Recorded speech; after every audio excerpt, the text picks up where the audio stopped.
1/13 of it, not by much. You're gonna have an impact if you go from 59 to 50% right off the bat. Oh, absolutely. So let's do this. Let's go through the thing. Let's see what we've got. Because I read it based on this original and I just got the curveball, but we have some changes. So let's go through them. But to your point, Ed, before we get too far down the path, if the end result's gonna be the same, or pretty much the same, what's the negative to doing it? Why can't we look at the old methodology? The new methodology. And I recognize we went from 59 to 50, and that's gonna impact all ships will rise based on that change, but I'd just like to see the numbers. Well, there has to be a value in adopting a new methodology, and we all have to be on the same page with that. Yeah, I mean, but if you're using two calculations and both of them equal the same, there should, either there is no preference because there's no difference. And it may well be that. Or there is a value in using one base calculations because either it's fair and equitable or defendable, which is, I think, the big one for me, is we can be fair and equitable in a lot of ways, but what can we be defendable in those areas? And I think we just need to be very clear on the shift to the new methodology. Here's the reason why we're doing this for today's benefit, tomorrow's benefit, because of X, Y, and Z. Even though if we use both methodologies, they could be statistically, close. But I didn't hear anything that says the new methodology is either more or less favorable than the old. It's just. Then that's what we need to articulate that. Okay, let's go ahead, see what you've got, and then reserve time to go back to the questions. We'll do that. One of the things that I want to mention, to remember, there are two parts to the methodology. One is budgeting, and the other part is how we calculate the assessments that we've been going through. That's the more important part, because the budget's going to change every year, and it won't, it could be different the next year. It all depends on the budget and where those elements go. And that is the time when you go through your budgeting, you're going through and going to decide what goes where and how much you're going to spend where it goes. Then the methodology itself and the benefits that we have measured, that we have determined that we're going to use as a measurement, we'll take that budget and allocate the assessments based on the benefit. Are the methodologies fundamentally different from what we did in 2020? Forget the budget, just the methodology. Fundamentally different from what we did in 2020 versus what we did in 2024. They are different. Yeah, They're fundamentally different. absolutely. Then Because they should yield a different result. And that's what I'd like to see. Fundamentally different on primarily two accounts, Whatever. admin, parks and rec. correct. Water and roads are not that far off. No, and the roads and the water management didn't change other than we added in the Flowway. common areas, right? The common flowway. That changed from $1,800 or $1,900. And I took that into account when I did the budget. So we knew the apples to apples. And the roads are different now. Because of what we're including. Well, yeah, but remember when we talked initially about all of this, and we talked about the roads, it was initially, hey, what is Pelican Preserve's impact on gateway roads? Well, there's gateway roads too. So we included that. And there were also trip generation factors that needed to be determined. And consequently, we discovered that we have a trip generation for age restricted communities, which is like 4.4, something like that. And then 1.45. yeah, and then the single family is 9.5 now, and the multifamily, regular multifamily is like 4.8 over on the gateway side. So you had that we had to determine. And we also, remember how we wrestled with that? We wrestled with that, and I came up with the idea, let's find a common ground. We did the per foot, linear foot assessment. It says, here's how it's gonna go. And that may change going forward too, because what happens ultimately in the future if Stony Brook, for instance, takes their roads over by themselves. Now they're outside of that. Now the leveling factor is going to be the lowest of Gateway and the lowest of Pelican Preserve. At that point, what we do then is we determine everybody is equal on that equalization part. And then the higher amount for Pelican Preserve goes to Pelican Preserve, and the residual for Gateway goes to Gateway. So anyway, we're going to tell you. Good, turn our phones off. Let's turn mine off. Anyway. And I was okay with that explanation, but the fly in the argument for me was the old system, tree line to Pelican Preserve, was within the Pelican budget. And under this new adoption, the tree line to Pelican Preserve Boulevard is in the gateway. It's a fundamental shift. it is a fundamental shift. On the roadway, On which the road. also impacts, landscape, which gets us back to the fundamental thing. There's a lot of variables here, and that's why I'd like to see the budget. If we hadn't changed a single thing except parks and the Well, revocation of Rule 6, what number is that coming from? remember, when you had the old methodology and you said C5 and the commercial was a part of that, correct? The only part that they were a part of Pelican Reserve was water management. And also they got the small portion of admin that was outside of the gate. Those are the only two elements. And we had discussed that yesterday when I was talking about what is that difference? Would it come out to $1.80 or something? It was nominal. Yeah. But let me Okay. finish, because what I'm saying is that we didn't, when I did this methodology, it still includes C5 and the commercial within the water management side. The only thing that is taken out, and it can be changed, and we can discuss that, is what happens on the outside in terms of the landscaping. That's the portion that I would like to see. If we hadn't changed any, we did 2020's methodology or 2024. What are the numbers? And are you looking to validate if there were any differences? Or what I the would like to differences are? understand. Because it's gonna be additional work. Oh, yeah. Well, now it's got the formulas in. That's why he's here. And there's that, we got the formula set. He just changes the variables and it cranks out a number all by itself. Well, it's easier said than done, Well, I know, because we were like, but that's exactly what I'm asking. Yes, you're right. but remember too, in the back, in this one, we showed the new assessment and the old assessment and the variance. And the old assessment is the old one.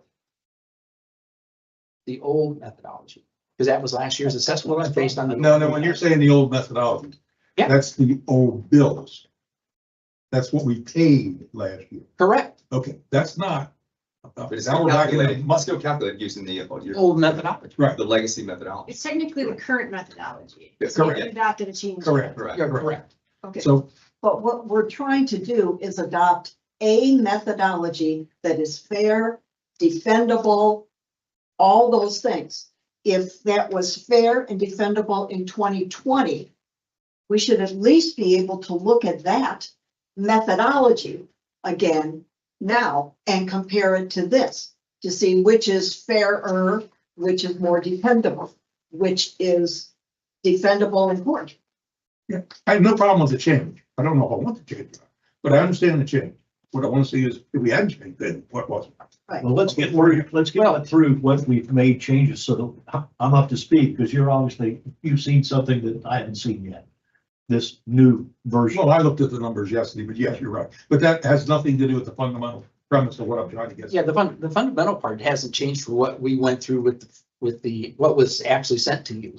The only thing changed was the admin in the back, because we had to, the main part of that admin in the back was when we were going through the budget, there was a portion that was missing for Pelican Reserve, and that was the security and so it was almost $500,000 worth of stuff. But the thing I would argue is that while what was done in 2020 was water over the dam, in my opinion, it was challengeable because the way it was done in Gateway versus the way it was done in Pelican is totally different. Totally different. Right, but now Now we have it all under one deal. So that would be the thing I would have argumentative against the original 2020. What should have done is what the groups or classifications that we had in Gateway in 2020 should have been applied in Pelican instead of lumping it all into one. Right. That's the only. Well, that's the biggest big thing I difference, saw. the biggest difference that I see, I take exception to that a little bit, is that in 2020, we did the parks. And now we've come to a reconciliation of a participation in parks. Admin's the same. But with the exception of water management, everything else in 2020 on the Pelican Reserve side was lumped under these plain category admin. Oh, yeah, it was inside the gate. Yeah, And- and inside outside. Yeah, there was no Let's see determining where we're at, measurement. and we can ask questions from there. Anyway, it's good that we're talking about the principle of the whole. That's important. Okay, let's start with the, go on down, if you would.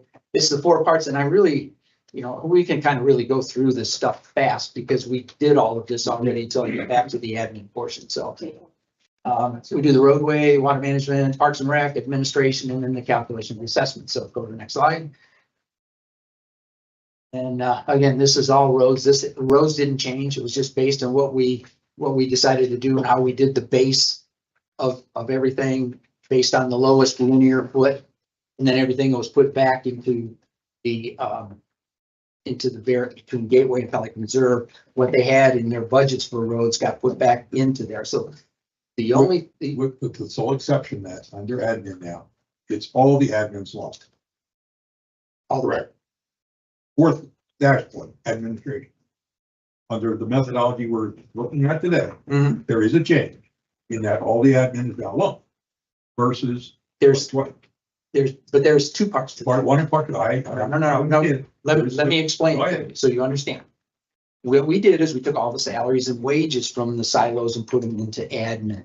So if you looked at Pelican Reserve, you'll see there's a separate category for Pelican Reserve for Pelican Reserve admin specifically.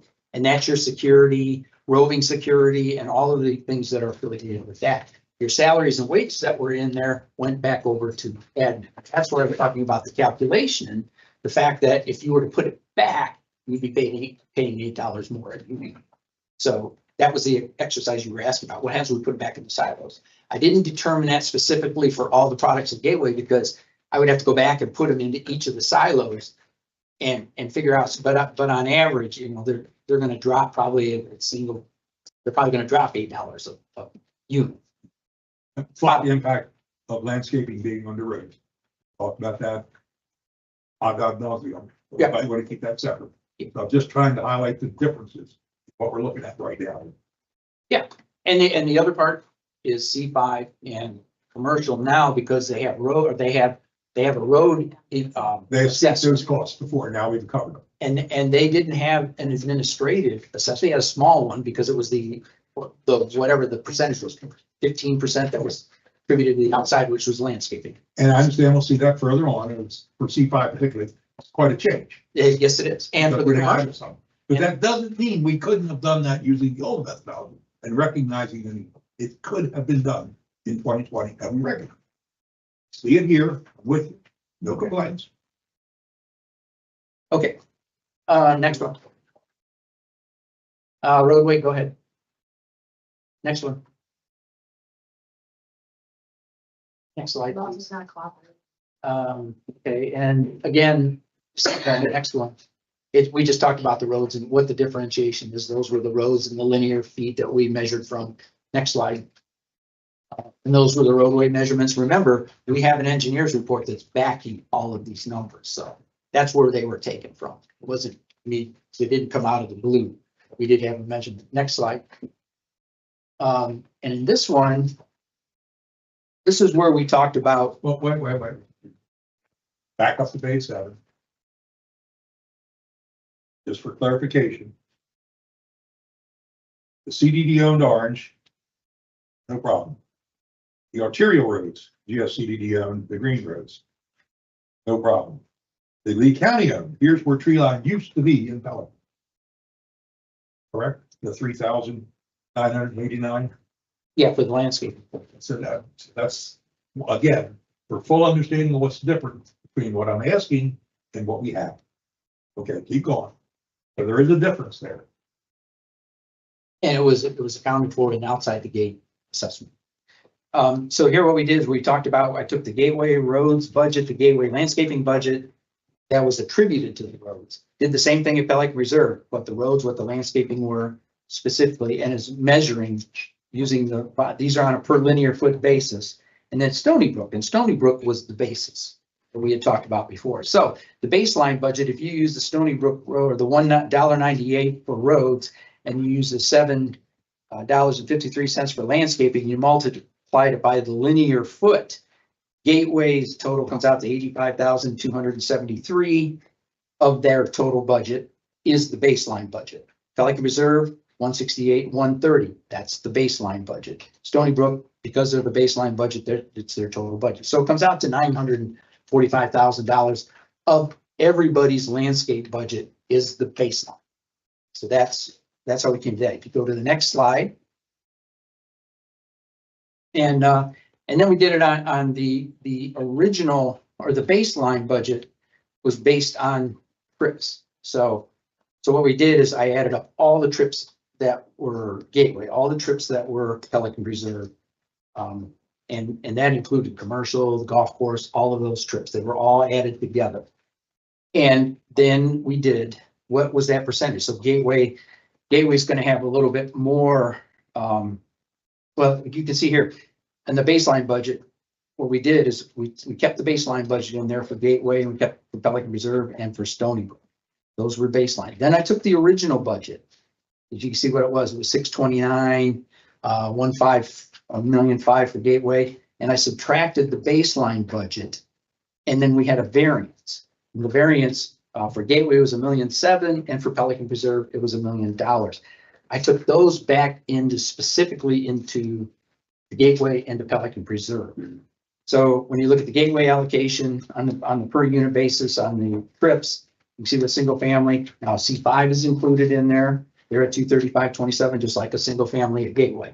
It's all the same. Multifamily is 120, you go on down the line, just you can, now those allocations per units will show up in the, when I get to the final roadway assessments, we'll see how it gets there. Switch to the next page. This one, it's the same one at the top, but this is the Pelican Reserve allocation where the 958 and the 85, that's the overage. And it gets allocated on a per unit basis. So it's 383.74, and the 85.253 was the golf course. Went to the golf course. So if we go to the next page. And flip it back and forth before you get to the next page. Looking at 9 and 10 in total. 9 now has the graph on 9, has the Gateway Golf Course, has the C5 and the Pelican Reserve Commercial. Correct. They could have just as easily been in Pelican Reserve allocation, but they're not. No, If we'd have done it under the old method. Correct. yeah, but it's not an accurate benefit. It's not accurate. If you did it in the old method, you would be at the 4.8 instead of 9.53. Right. That's pretty good. Under the new trip generation of accounting for you guys as a 55 and older, you're looking at basically a 50% reduction in costs that were not called for in the original. But it could be as you crank out the categories on page 10. Pelican Reserve trips, Pelican Reserve golf course trips. You could have had a category C5 and still accounted for the variable. And you could have had a category Pelican Reserve commercial and still accounted. But what Mr. Tinkle is saying is that we wouldn't have the 4.4 trips per unit in total. You would have went to the single family and the multifamily because you had to account for C5 as a single family. So your trip. We're still accounting for it. It's just which pile of beans you put it in. That's It it. could be different within that category. But you're gonna go, Well, that's part of what I Your don't numbers know. will Why change. the last. yeah, they would change them. It doesn't matter. We're not using that anyway. We're not using these. Well, keep it on though, because that's what's actually going to my internal recording. Okay. The people online are hearing from the room line. Continue. Okay, go to number 11, page 11, please. Okay, so this is how it all works out. And this is how you got your trips on a per unit basis. So Gateway single family, their new is 342 because you had the base allocation per unit. And then you also had the remaining unit allocation by area, add them together. That's the new roadway assessment. The old roadway assessment was $324, so they went up by $18. Gateway multifamily went down by 23. C5 trips went up by 342 because they didn't have any roadway assessment before. That's why they went up. The golf course went up a little bit for Gateway. The Pelican Preserve commercial, that's up at Colonial. They went up by 215,000 because they didn't have any roadway assessment. But now they're being impacted and their trips are being counted. Gateway commercial went up by 39,000. Pelican Preserve trip went down by $61. And Pelican Reserve Golf Course went down by 13,000. And the reason for that is because in the past, it was all lumped into admin. There was no, Pelican Reserve and the golf course were all basically paying the same.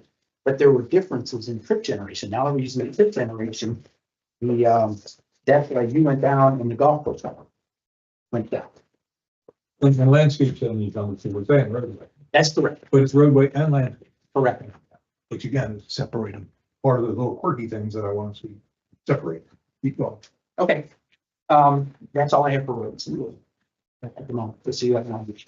Water management, the only thing that changed from your original report.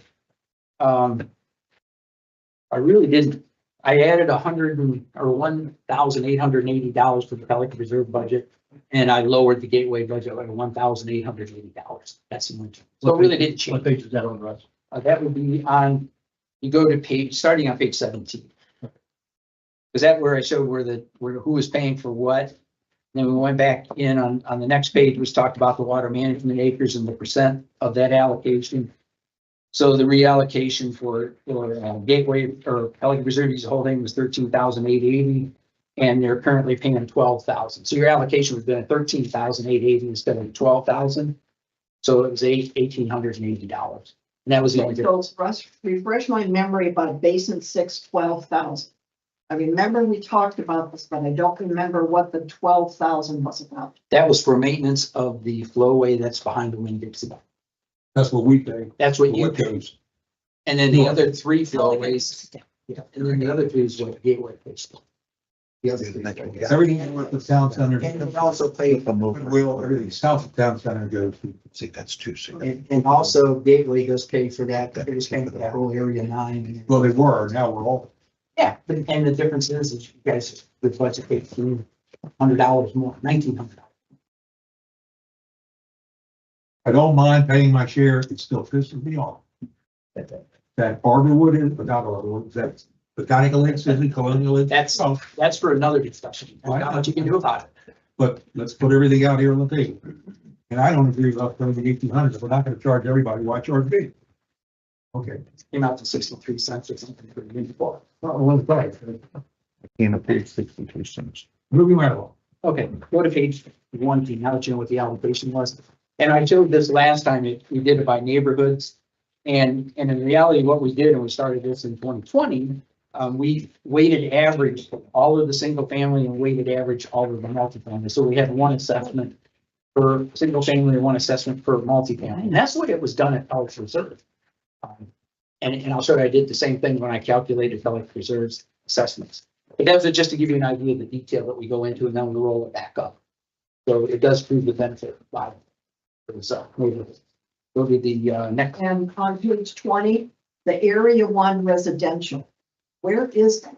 That's a single family home that is in, What that is that's a deal cut 35 years ago between Gateway and Westinghouse deals, and Tony, what was the guy's name?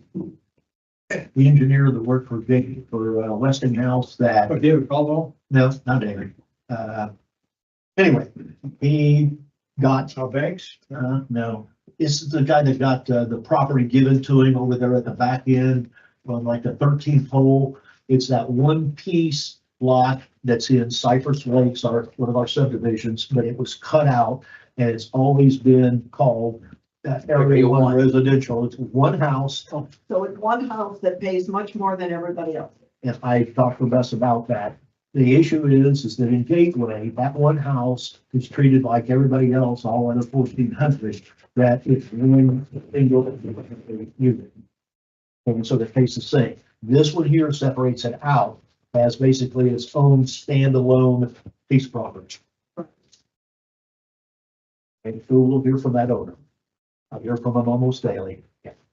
anyway, But anyway, and that's the only thing I had that was a, it was always. Sound like you're doing first look in the connectivity. yeah. Forest Banks, Sorry. is it Forest Banks? Is that who it was? Now, Okay. I want to say One of Doug's the grand- last name, Gesselson. Gesselson. You don't remember that name? Well, I don't anyway, he got a sugar deal. They got the Oh, it lot, looks like it. got the house, Anyway, and anyway, Doesn't look like sugar now. go 2 slides.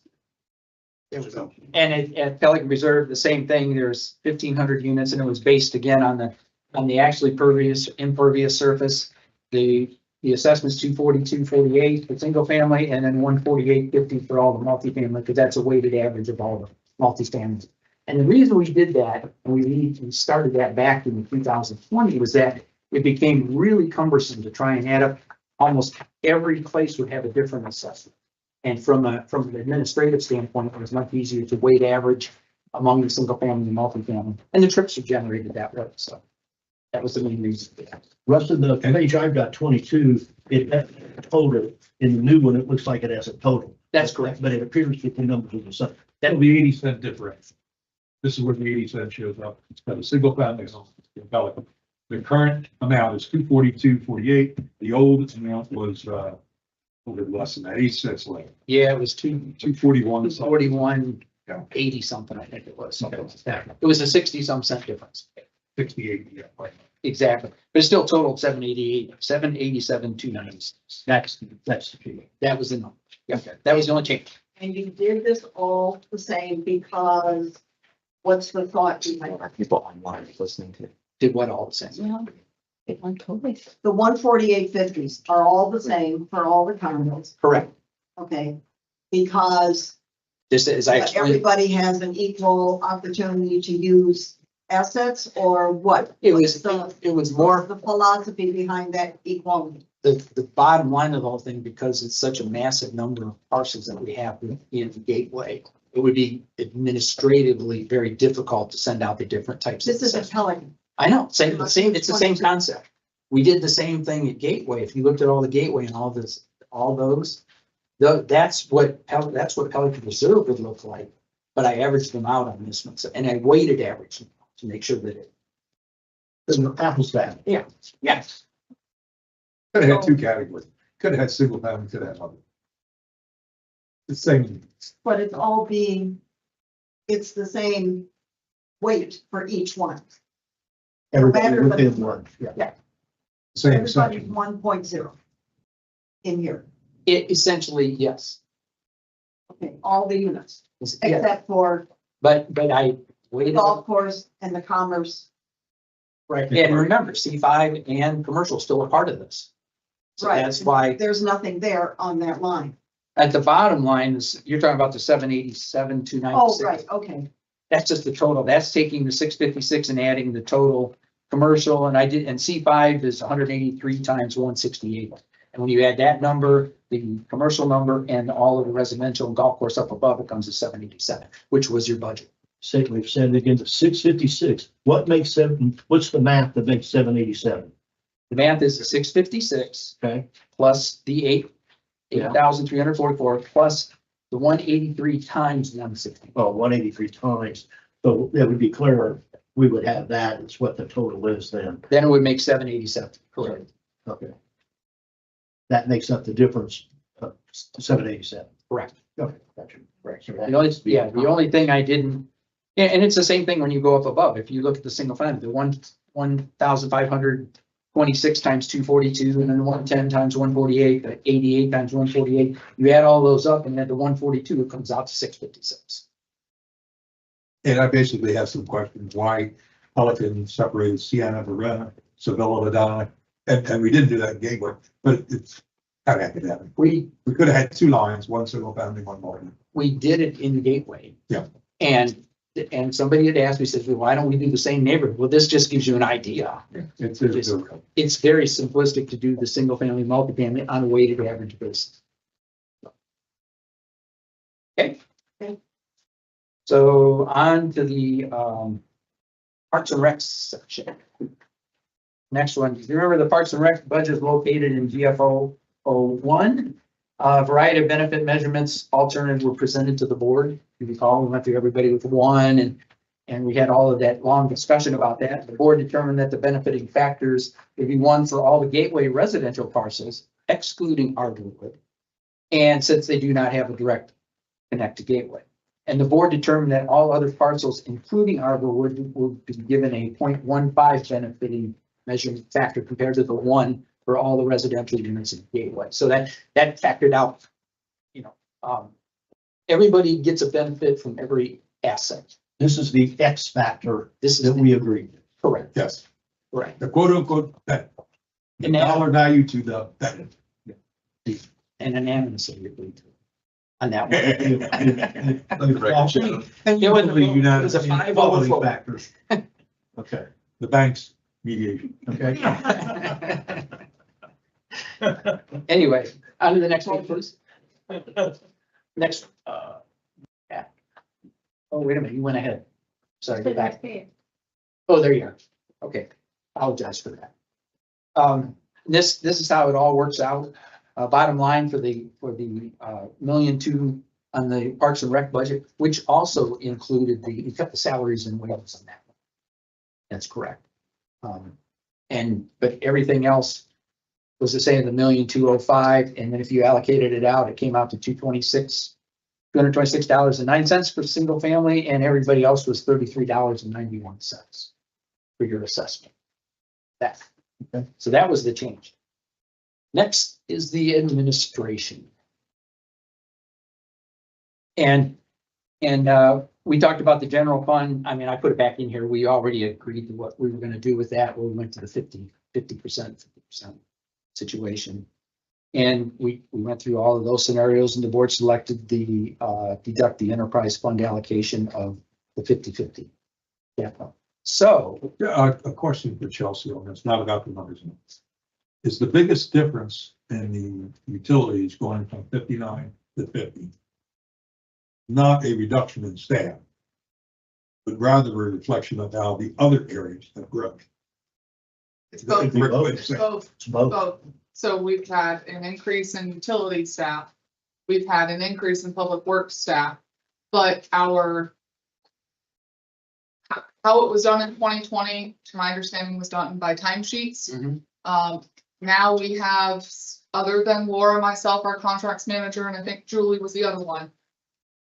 Utility staff stay in utilities. Before, they used to do public work stuff and vice versa. And now, other than the four of us, It's cleaner, it's cleaner. but it also reflects, I mean, we had a dramatic increase in staff, Yes, in public works, yes, we have. and that's this is really kind of reflecting. It isn't that utilities got more efficient, it's just they're a smaller piece of the pie. Maybe they did. We hope they did. Okay, Go ahead.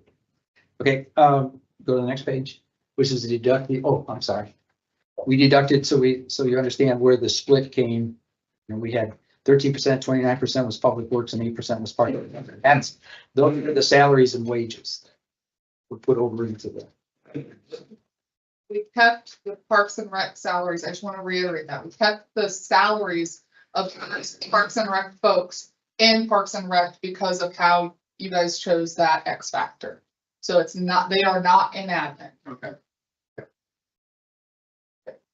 Next page. Administration. The administrative budget, and I know when it was sent out, it looked awkward because we had, particularly for Pelican Reserve, I mean, I bet there was like a real cheer that went up when that went out. It was a deduction of $200 and some odd in assessment. Well, there was something that was missing in that, and that is, Page I'm seeing, 29 is different than what I handed you the newest version, okay, thank you. not whole bunch. I'll get it for you later. Okay, no. I guess I don't care with the old, I got the new ones, they keep going. So this is where things start changing. Yes. and the main change on this, Mr. Hancock, as I explained to you before the meeting, was the fact that there was $495,000 missing in the Pelican Reserve budget calculation. And that was, we took all the salaries and wages that we had in there. We had salaries and wages, and then we had the security system. So all of that together was what you used to pay. So what we did is we took the salaries and wages, moved them over to the administration side that everybody shares in. But I had to keep the security, the driving through security, all of that, the 495,000. That's probably your staff that guards the gate. Access control. Things we did the gatehouse, getting the security contract, repairs to the gatehouse, those types of things. So why did you put it in administration as opposed to putting it in roads? The gatehouse is there for road access. For purposes of Pelican Preserve, it really doesn't matter. Because if you're still paying, because you're all paying the same trip generation in Pelican Preserve. Or trip Doesn't generation, make any difference. and you're all sharing in the assessments the same way, with the exception of the golf course. They actually went down because their administrative number went down. But there's a different number that you multiplied for in the roads, and that was that number for the senior citizen Correct. factor, And everybody, as opposed to administration where everything is 1.0. correct, and everybody in Pelican Reserve got that same trip generation factor. It's the same sport, with the exception of the golf course, which had a separate trip generation number based on the number of holes, which is the same thing we did at Gateway. So what would happen if you did not put it in administration and put it in roads? It wouldn't change your assessment. Be the same. Exactly the same? Should be, yeah. Except for the differential of the golf course. That's the only thing that's being in there. But they're getting 27 Yeah, it's units of, essentially the same. yeah, essentially, they're getting the same number of, it's where you were getting a 1 when we did the administration, they're getting 27. Everybody else gets a 1. And then the trip generation, if you added up all the trips, the percentage is going to be about the same. Well, I think we will do the math on that. Figure out if that's right or not. Okay. Okay, so the administration is 01, district staff recommended all the salaries and wages from roadways, water management, and not Parks and Rec. Parks and Rec was left out and stayed in there, but then we put it all under administration and removed from each of those silos. We also removed the admin costs that you had for salaries and wages and put that over there as well. So you did do number 2 here. You did take the salaries from the silos and put them in admin. Correct. But when I did what you asked me to do. Right. Pelican Which would Reserve, put them back in the silos. and I have a slide that'll show that. Okay, I was waiting. coming events. It's a surprise. It's coming. Anyway, and, well, the board determined that the benefit, because we're wrapping it all up. The board determined that the benefiting factor should be 1 for all gateway parcels, no matter what the use or location is, with the exception of the golf course. If you remember when we did the golf course, we had discussed this back when we talked about admin back on December the 5th. The fact that when we did trip generation, we determined to do that by holes. And in Gateway, we did it by holes before when we were doing admin, but at Pelican Reserve, we were doing it on a per acre basis. So they had 200 and some odd EAUs versus really should have been done by holes. So this gave us the opportunity, and we probably would have done this anyway and would have brought it to the board this year to make sure the 2 golf courses are being measured the same. We really would have done that anyway. But now that we're all one and a part of Gateway, we decided let's do it. And I know you and I have had that talk for the last couple of years about that, about the golf course, and maybe they were being overcharged at that point. So what we went It to. wasn't much maybe. I get that. Bottom line was, we felt that it would be the best, and we discussed that back at the meeting, and let's do it on a per basis. So everybody would get a 1, except Gateway Golf Course would get 18, Pelican Reserve would get 27. Just the number. So to go to the next page. Well, so we took the administrative budget. And again, that was everything added up minus the salaries and wages, with the exception of the Parks and Rec. And then you see the number of units we have. And then you take that and EAUs, everybody got a 1, EAUs total, and you multiplied, or you divided the 5,024 by 27, or by 7,930, it comes out to 63.35%. Goes to the gateway parcels. To the commercial parcels, it's 2.32% of the total budget. And then for the gateway golf course, it is 0.23. If you look at the Pelican Reserve, it's 33%. So you almost see that 2/3, 1/3 ratio. Okay, so the 2,666 is be the 2498 plus the C5 units? Included C5, because it really didn't matter in the calculation. I could have made them their own number. I just included them in Pelican Reserve. We won't have inside and outside the gate anymore. Correct. You just included them in the residential for, Or admin. Correct. And that's one of the questions that we will need to discuss a little bit today when we get past this is what do we do about that, about the landscaping portion that's outside of the gate? You know, how much is it, Pelican Reserve and how much it is everybody else? Because that stuff, that the Pelican Reserve side of the budget would be maybe from the curb back to the wall on Pelican The Reserve. fence. Yeah, to the, I call it the fence of the wall, sorry. Sidewalk. Yeah, to the sidewalk, correct, because you're not maintaining the sidewalk itself, if that makes sense.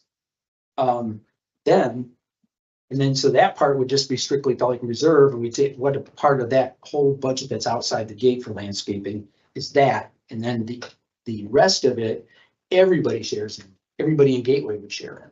It's where it would go, because that, now that they're not a part of that landscape budget, that would go outside. And every- Well, that's one of the things we want to decide. Right, what I'm saying, because we discussed that. We didn't agree on it, but we discussed it. We discussed it, how the Saves percentage. us that prior mess. Yeah, I exactly. like the. You're paying I for don't the think whole some of those thing, man. people over there do though. You would be paying for the whole thing. As Okay. opposed to that portion. Anyway, bottom line. That's how we came up with $216.29 for that part. Now, the other part, and before I get to the next slide, there was a portion that was missing in the other version that was sent out. And that was, I was talking about the security, the gate, the security system and all of that. And that came out to be $495,000. So when we were putting it all together, we put that back in, but that was only split inside the gate by everybody with a 1 and the golf course with 27 is how we Correct. did that. So that's where that number came from. So yeah, everybody got a 1 and the golf course got 27 based on the 27 holes. Okay. So let's go to the next slide. This is where we get to the bottom line of it all. The draft assessment calculations, following tables show how the assessments for all the parcels in Gateway and Pelican Reserve, based on the 3 late fall workshops we had and board direction that was given at those workshops. Note that the C5 residential community on the west side of tree line and the tree line commercial properties at the tree line colonial intersection are included in the Gateway calculations for roadways, parks and rec, and administrative assessments. And the C5 residential community on the west side of tree line and the commercial ones are included in the Pelican Reserve calculations for water management, which we talked about before. Then we intend to present a draft of the written report at the early, once it's all agreed upon today, hopefully that, yes, let's go this direction, then I will write it up. Because then we have the tables and everything set to go. You turn the next page. This is where the Pelican Reserve assessment tables added up. Before we step forward, going back to page 31, with the note of the 2.5 residential and the note of this, the tree line. If we, what I think I keep asking for is those two are a change between 2020 and 2024. Correct. And that's where I want to see what the numbers are. If we calculated it based on 2020 versus 2024 per month.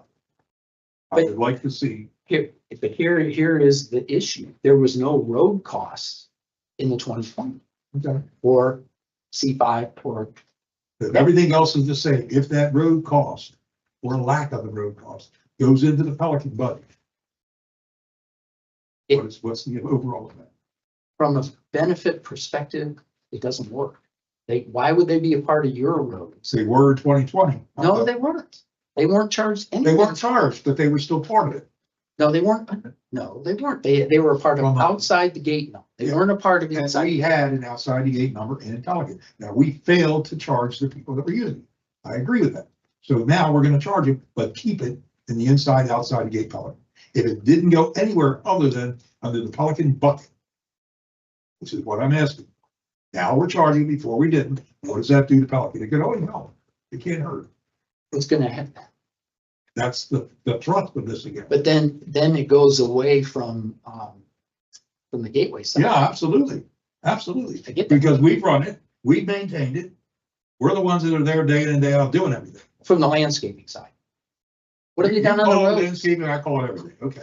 No, there's a difference, and that's why we did it this way. I know why you did it that way. I don't like that way. And what I'm asking for is to compare the two and see what impact it has. I'm not saying it's right or wrong, and this board's gonna vote on it, but I want to see it. I understand you would like to see it, but I don't know how I can defend it. Well, I don't know that you have to defend it right now. It's just something for us to look at. Well, that's what Carol said earlier, is the reason she wants to see is because in her mind, it was fair and equitable and defendable. Russ is saying that the old methodology was not defendable. So the fact, and I understand, look, I'm very. Well, no, very it was- confident. I don't believe he said that. No. No, he didn't say. Well, you just said, well, It was defendable. Thank you. okay. It was defendable. The old way was defendable? Correct. And the new way is defendable. Argumentative. Well, in the old way, we didn't charge them. In the new way, we are charging. So But what's they're the not difference whether that benefiting bucket from of now your- being charged? is They're in- not benefiting from, after we do the equalization of everybody, everybody pays into that baseline. After that is done, the lump of the gateway roads is going into gateway and the lump of Pelican Reserve roads are going into Pelican Reserve. They're not benefiting from your roads. They're not. Only to the outside the gate portion. But where in the budget does it show the outside? Yeah, that's landscape. The landscaping, that's fine. I don't have Landscaping, not that way right now. that problem. We talked about that. I don't have that problem of, you want to separate that landscape? I forget it. But if you recall, if you remember the $1.83,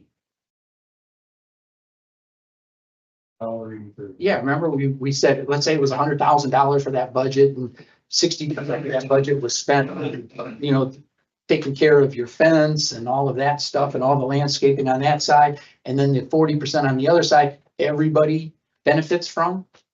And remember, I kept running the numbers for you and said, well, it's gonna come out to $1.83. Let's go ahead.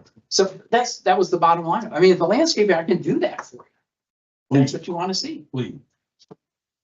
Go ahead. Okay, go back, or I'm gonna go forward. Go back to Pelican Reserve. One of the things, so we could do, if you go across, you have the road, the water management, parks and rec, administration. The administration you see is 216. The Pelican Reserve administrative assessment, as you can see, was $496,500. That came out to $196.79 for your security system. You're inside the gate, in your gatehouse and all that stuff. And in order to compare apples to apples, when I ran, So you put that into administration, I call it the Pelican Reserve Administration, yes. Your administration. line. the Yeah. 196.79 Yes, is what you're saying. That's the essentially $500,000 for the gatehouse. yes, Okay. yes. And then there's a budget variance adjustment. And what I need to explain on this is when I ran our assessments across and I ran everything up. I totaled it all up. We were short on the budget by 73,000 compared to last year's amount. So for some reason, it came up different. I didn't get into the detail. What I ended up doing, just so you understand, is the budget variance adjustment was done on a proportionate amount of the total that you had up to that point. So I split that, for instance, it came out to 27 and 25 between single family and multifamily, and then the golf courses was 6,000. That was added to it, so it would come out, if you look at the variance over on the right at the bottom, it comes out to 0. So this is apples to apples. I had to put that in there to make them apples to apples. That's how this came out. And you can see also I had tree line and C5, but it was only the water management assessment at that point. So you're saying there was $73,000 that was budgeted this last year that somehow wasn't anywhere Wasn't picked up in, any of the silos. Bingo. So you put it in administration. no, what I did was I said, for instance, a single family, if you added up the total, let's for simplistic purposes say, single family was, your 29 times yeah, 30 times, then say it was 300,000, or, I mean, as it turned out, I took the total of the single family, the total amount, whatever your assessment times the units came out to be. Multifamily, I did the same thing. And the golf course, I did the same thing. And I took those three totals and I made them as a percentage of 100%. So I added them all up. The single family was X%, multifamily was X%, and the golf course was X%. Then I took that 73 and split it based on that. Yeah, it was prorated. I mean, and again, the assessments aren't going to be exactly the same. Every year it's going to change because of the budget.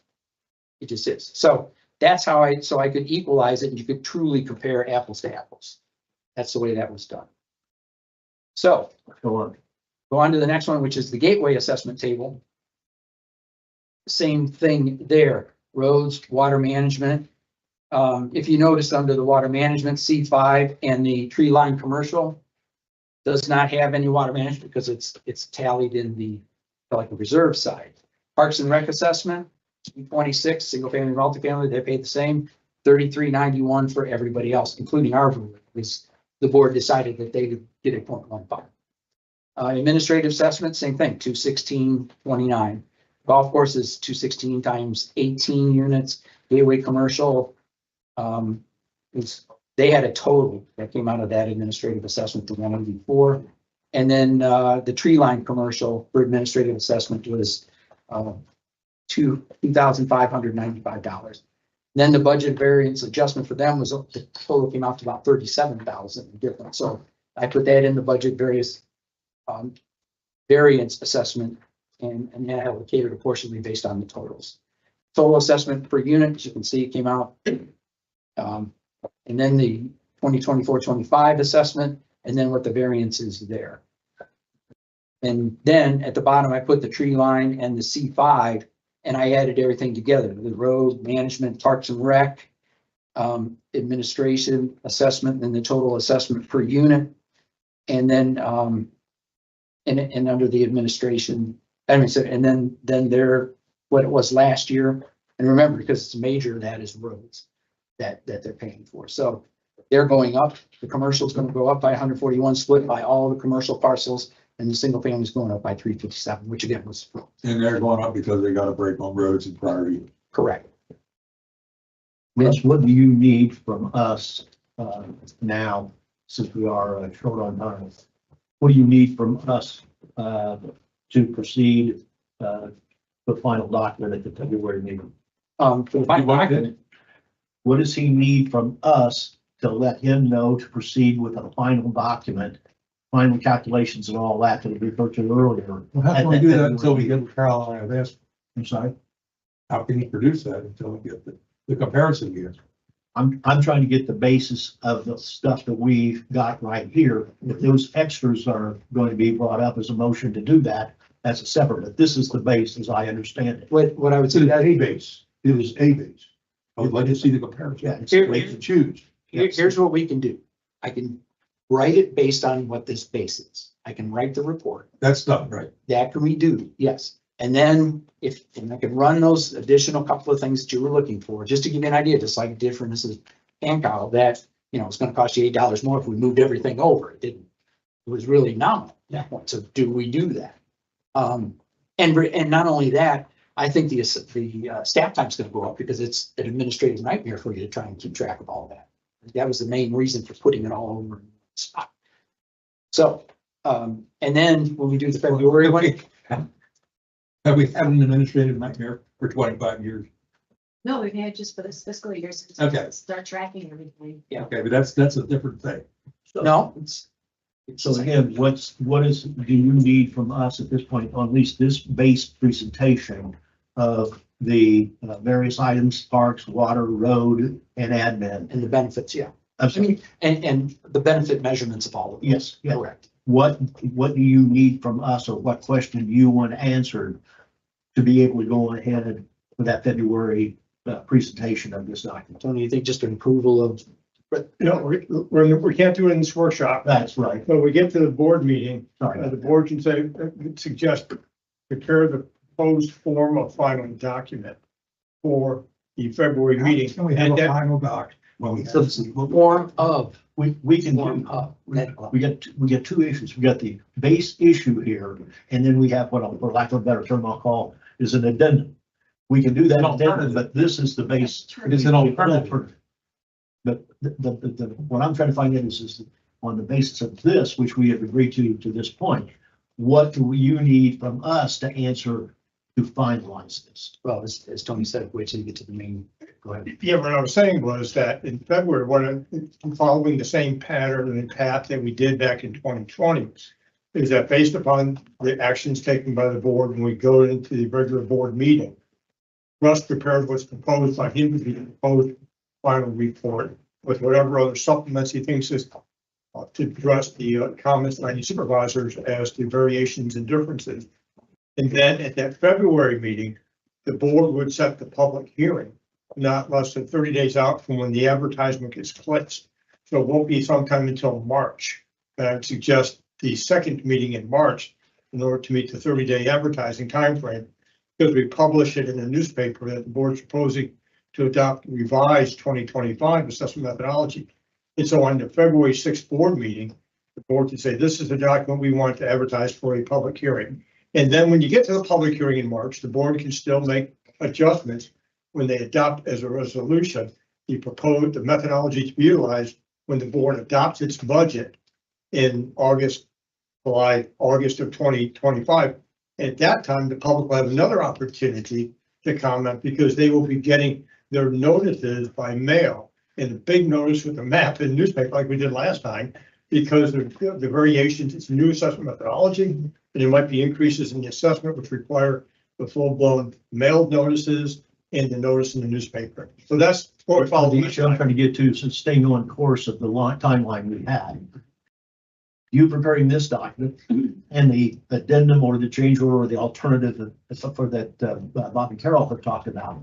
Is there any reason why both of those cannot be presented at that February meeting to where we get this issue resolved of where we're going? What I will present at the February meeting will be the written document based on my base. And then I will show you the alternatives. Well, And then with the written report, we can say, well, listen, we're going to change this and change that at that meeting. You can do that. Yeah. And that's what can be that approved for purpose of advertising a public hearing in March, Correct. if the board's so inclined.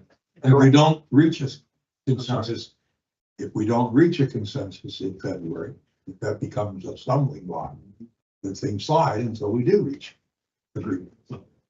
It will be I see it right now. It's real simple. It's going to be an up or down vote that we either go with the base or we go with the alternative or a modification thereof. Well, you want to have a meeting or you want to? It's not going to just want want to do to it. can down And the in road. That's what I'd conjunction like with to that, see. this is what there needs to be, whether it's whoever takes this on individually or together, there should be clear justification on why we would want to move forward with the new methodology versus the old. So, I mean, Bob and Carol, if you guys don't see, I don't know. you don't see the value in the new methodology, if you're not on board with the philosophy that we're one gateway and we should be treated as such, and we will make concessions as part of the assessment, which I believe we've done, then I think you guys need to come to that meeting with your position on why the old methodology is better than the new. No, I don't Or else we know. we can't just say, you know, Russ said that basically, if you look at the numbers are fairly close. Well, if they are, then. But that can't be the reason yeah. We've done it. And I disagree with something we don't know about. With some of the steps. We need that document at the February meeting that shows the two. And then we have a discussion on those pros, cons, up, Yeah, absolutely. whatever, Yeah. and then make a decision how to proceed. Exactly. I'm just saying we need to be prepared to be able to look at both methodologies, and there'll be pros and cons for each if there are. Yep. So we can make a vote. And I It would like doesn't to have to be hope, unanimous, but we need at least. I would like to think Have a that clear we'll get an understanding. open mind. And it's not, this is it, that's it, baby. Run with it. I want an open mind to look at the various, alternatives, like pulling landscape back out again. If we do that, it may change things. It may not change, but I would like to at least know. So when you get to the next meeting, there's an agenda item at Carol's request that you'll be able to make that motion and provide guidance to Ross. I got ahead of myself. So is there a lack of guidance right now, Russ? You know what we, I know what But I think what Chelsea is saying that the board can only take action in a regular meeting, not a Right, work. right. We have discussions, we have ideas. Russ has a sense of, Russ is a student enough from all his years to understand the various approaches and thought processes, but the formal action has to be to. So at this point in time, the benefit of the workshop is over with. We've done everything. We've got everything. We go to the next meeting and then we make the motions to do what is next. Correct. Yes, sir. Well, and I think we want to have you lean into what is the philosophy behind it. Not necessarily, is it $8 more or not or $8 less? What is the philosophy behind it? Why do it this way as opposed to that? You mean like, why do we put the administrative costs all into admin? Yes. Sure. Yeah, I believe, I believe that'd be very helpful, provide the basis, the rationale. I think Russ has done it orally in his presentations. When you see the written part, Yeah, it's right. you write my reports, don't you? Because the key is that not be in fact arbitrary and capricious, Okay, but it's a good valid exercise of legislative discretion on the part of the board. That's what the product Russ is preparing. And I think we, Fair enough? like Chelsea, can you also work on just a quick summary of why philosophically we have transitioned to this methodology? Well, I think it's along that line, Doug. The way I look at it is, let's take road, let's take water management, let's take park and rec, and let's take admin. Put those down beside each other before, after. If you do landscaping too, I'm with you. And have, well, they're within that, but anyway, and go through. Not the Not to my point, the pros and cons of each one of them. Not to my point. I had another leg in the If you stool. want to split landscape. I do. It's fine. I mean, we're. Yeah. Okay. Anything else? Still a meeting it? You're very flexible in your hours. Yes. Motion to adjourn the workshop. So moved. So second, Yes. all in favor, say aye. Aye. Let's, hold for about, 5 minutes and then start the, next meeting. Okay, so all of the papers that were changed were corrected. All the papers that were changed. I'm going to the chiropractor.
So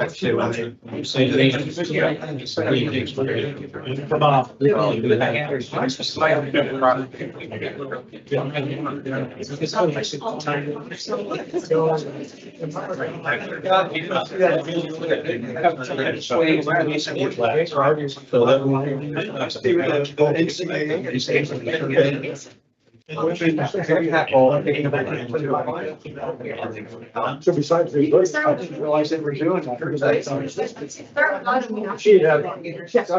Been doing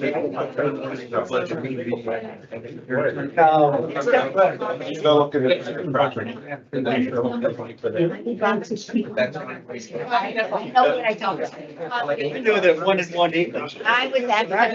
So to get everybody to sit I down. was at. And I know that some guys are 100% correct. One is the loon. We're gonna reconvene, so if everybody's in their seats, I would appreciate it. Thank you. Oh, here. Pledge of allegiance.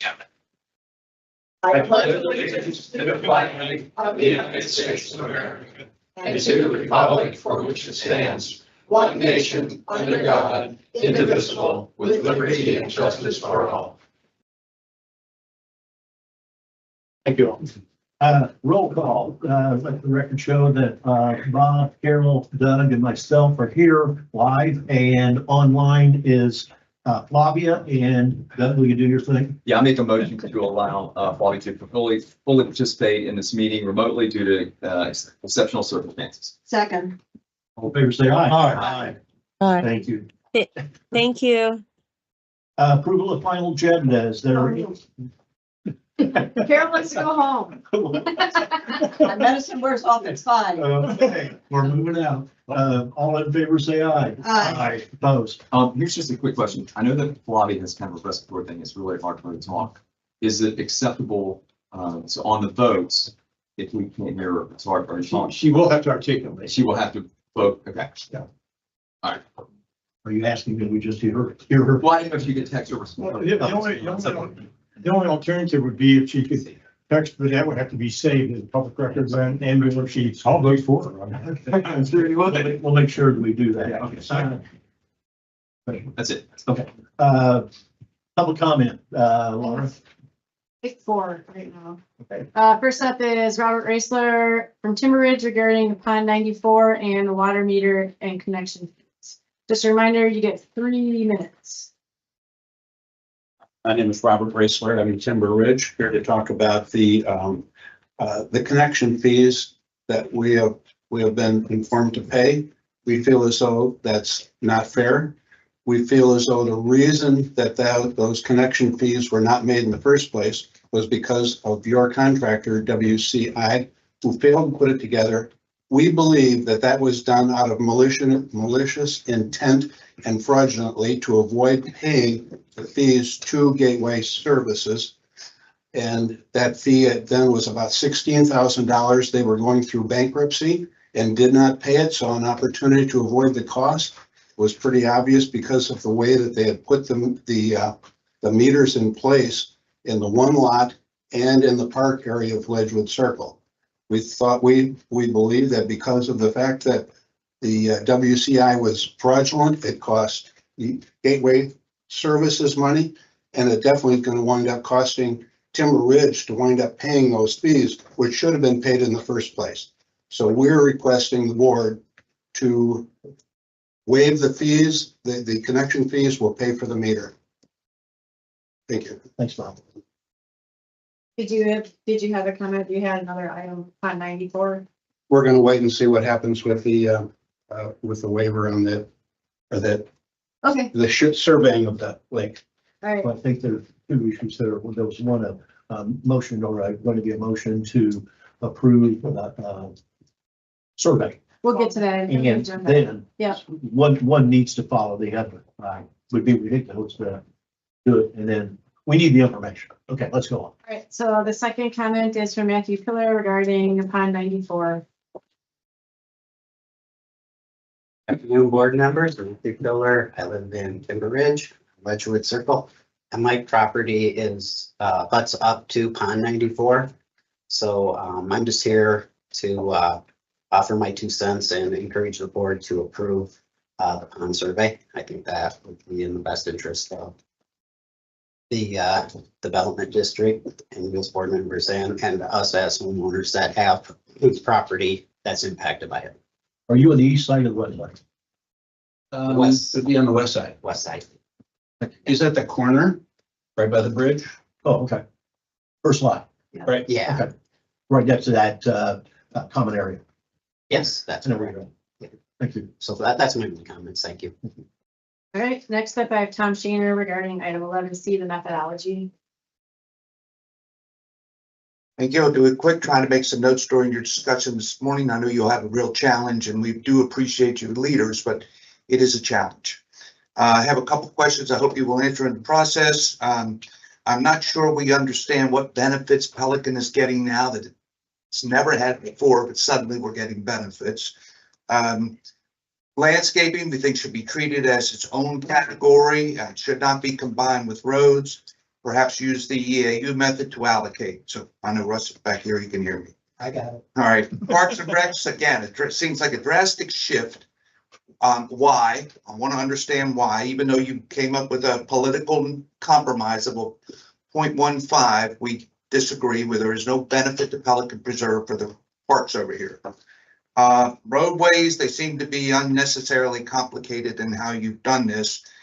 Use the trip generator method or perhaps us taking ownership of the roads. Administrative, Russ, I would hope you would dive into the underlying components of the administrative budget so that you have to evaluate each component for the benefits that it that derives to the community. And Mr. Banks, I'm not sure that 1/3 of the residents of Gateway, meaning Pelican Preserve, would go for the statement one Gateway. It is not something we seek and do not want.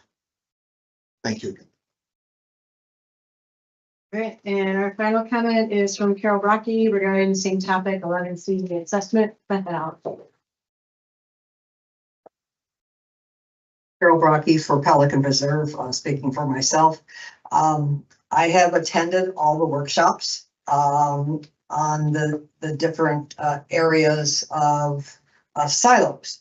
Russ's first explanation from day one is that this is the methodology: silos, silos, silos, silos, as we go through. So we've gone through the ponds. Pelican pays for its own ponds, Gateway pays for theirs, split the flowway, no issue.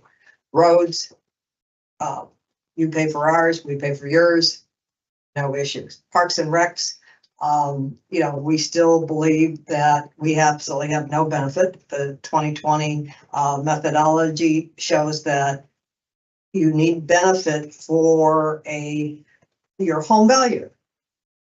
No Pelican Preserve resident gains home value from Gateway amenities. And then we talked about admin. I'm still confused as to what are the salaries, what goes here, what goes there.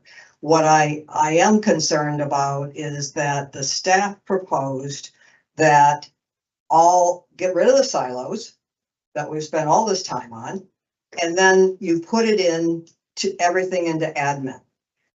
I don't understand what the difference is between the silo costs, which I know when I sat there, the waterway was 60 cents in the silo. Now it's over 200.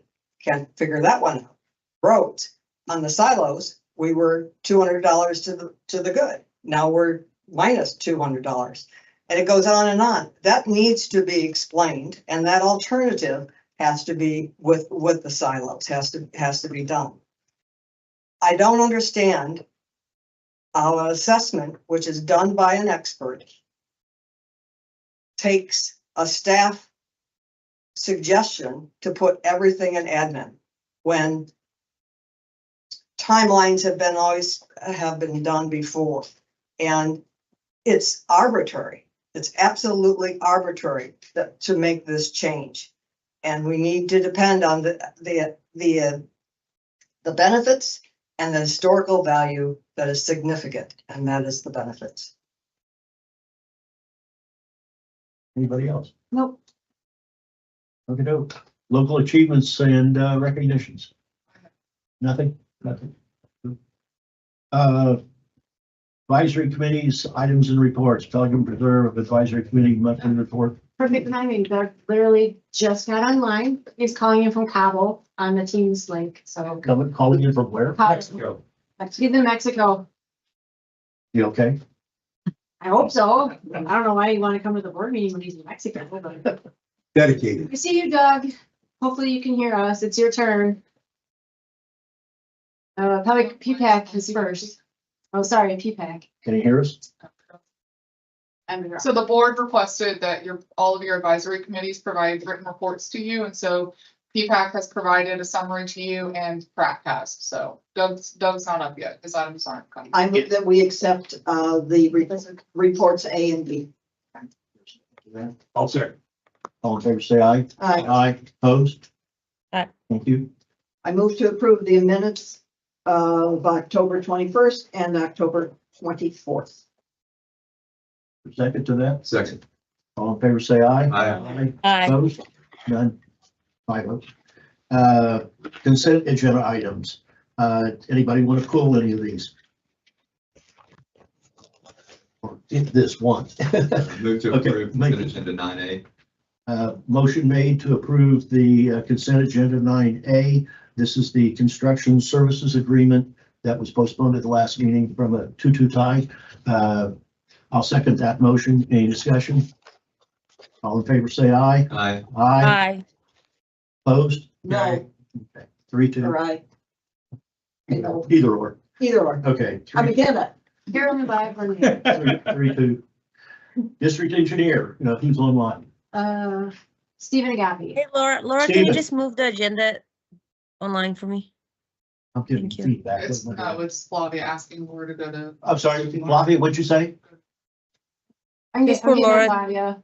Thanks. More time here. She wants Laura to go to the agenda Yeah, I on was display. getting there. She was Oh, trying to the get it. sheet, okay. 9-10A, Stephen, you there? Stephen, Stephen Agapi. I see Good you're not afternoon, here. Miss. Let me turn Hey, him off. sorry, guys. I'm here. I see you on. Hang on, let me turn him off. Hey, Okay, good afternoon. Stephen Agapi with Tetra Tech. Thank Sorry you. about that. Couldn't hear you. no, that was me. That was my fault. All right, go ahead. Project update, Steve. All right, first up is the irrigation pump station generator. The contractor is to start work next month in February. So we're looking forward to getting that started. Irrigation enforcement improvements. We're currently working with HMGP for grants to find funding for this project. The Lower Hawthorne well, now that the site is dried out, the contractors are on notice and they're working on their schedules to get out there and finish the piping and electrical work. The Gateway Utility Storage Building, you may have noticed some work is going on next to the building that you're in right now. They started this week to locate and abandon some of the older lines that were present. They're going to start hopefully next week with site work and grading. And that project will take approximately 5 months to complete.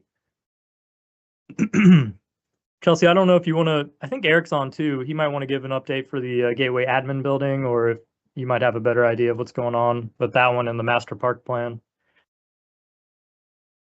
We can let Eric, if he's on. Eric, maybe on the line. Yes, I'm here. Good afternoon.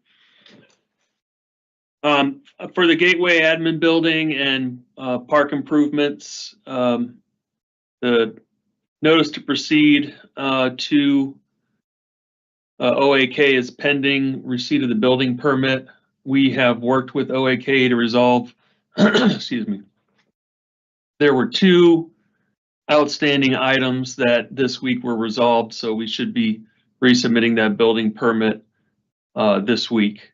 And then once that's issued, the NTP will be issued and construction will start. I know Chelsea's been discussing a ribbon cutting ceremony possibly happening here in the near future before construction starts. So that's TBD as far as the date, I believe. Submittals are starting to be reviewed. from OAK. Let's see. They submitted their schedule of values, which we need to review, and all of their front end submittals. I think Randy's still waiting on some insurance information. I don't know if he's received that yet, but last I heard, there are still some certificates outstanding. But in any case, we're approaching a kickoff for construction. The pre-con meeting was already held. And then my other project, I can talk about if there aren't any questions on And the park and Eric, admin. Eric, what is your best guess as to when that would start? My best guess is a month from now. Eric, The end of February. Right? Groundbreaking? Is that what you said? groundbreaking at the end of February is the question. Mid-February. Mid-February, okay. You mentioned that 2 issues are resolved. Are those 2 issues anything that we need to know about? No, it was, They're resolved, Eric. yeah. It was just problem. code questions about something that only the contractor could answer, so. Okay, I had a conversation with OAK today and they've resolved it. They're waiting on conformed docs from Tetra Tech. you know, Which they will have tomorrow. go on ahead, continue. Chelsea just mentioned conform documents. Those will be issued tomorrow. And that's just the, all the bid documents combined with all the addendums in a one comprehensive set of documents. You say the a pre-construction meeting has already been held? Yes. Okay. Yes. Anything come out of that meeting? Significant? I don't know if Chelsea has anything on that. I know we'll be using Procore, which is new to me, but it's a system for managing construction that some others were familiar with, and keeps all the submittals organized in the schedule in one place. So that's a good thing. It seems like a good thing, at least. Up to a month ago, we were still waiting on a resolution of who's going to be our resident and project representative. Do we have one now ready to go? Tetra Tech and Bowman are handling. Okay. And then, but the contractor's required to call in inspections with the county at certain stages. Okay, but our resident inspector is online then? Yes. Okay, You guys just approved it. that was the Bowman deal, was included with the Tetra Tech approval. Yes. Okay. Anything else?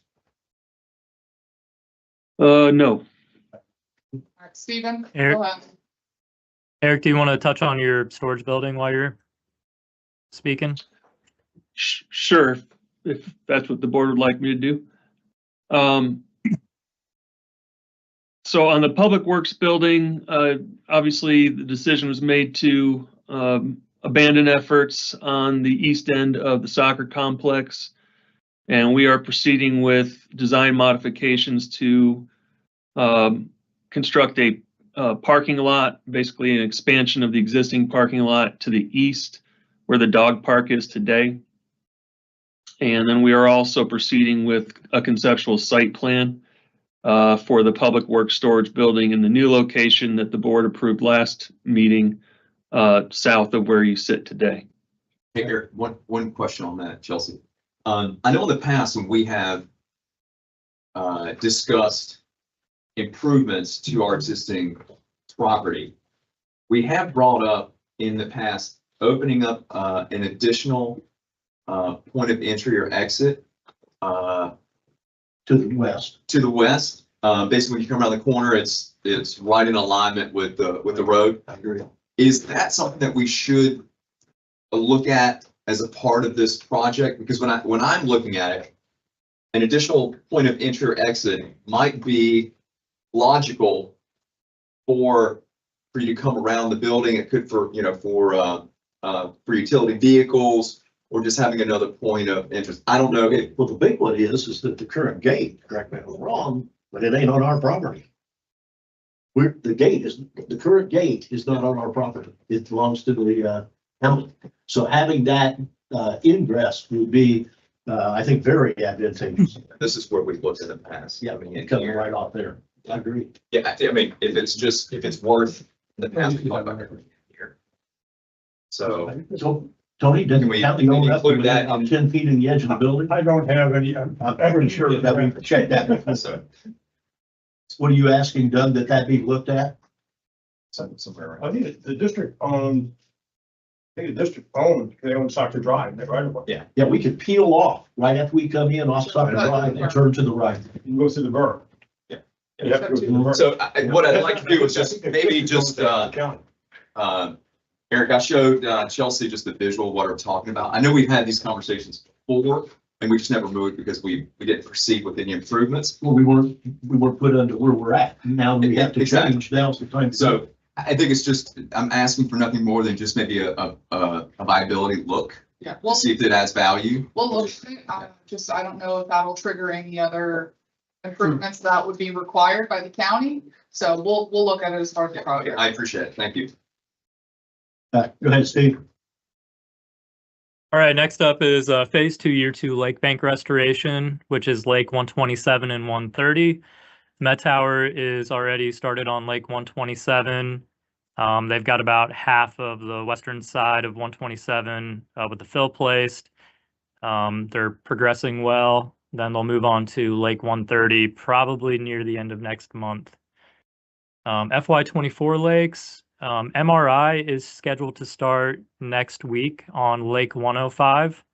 And then that's a smaller lake, so they'll progress through the rest of the dry season into early summer with the remaining 4 lakes that they have.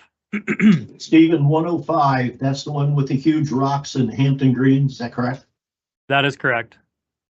Are they going to remove those rocks or are they going to try to fill the voids with some fine material?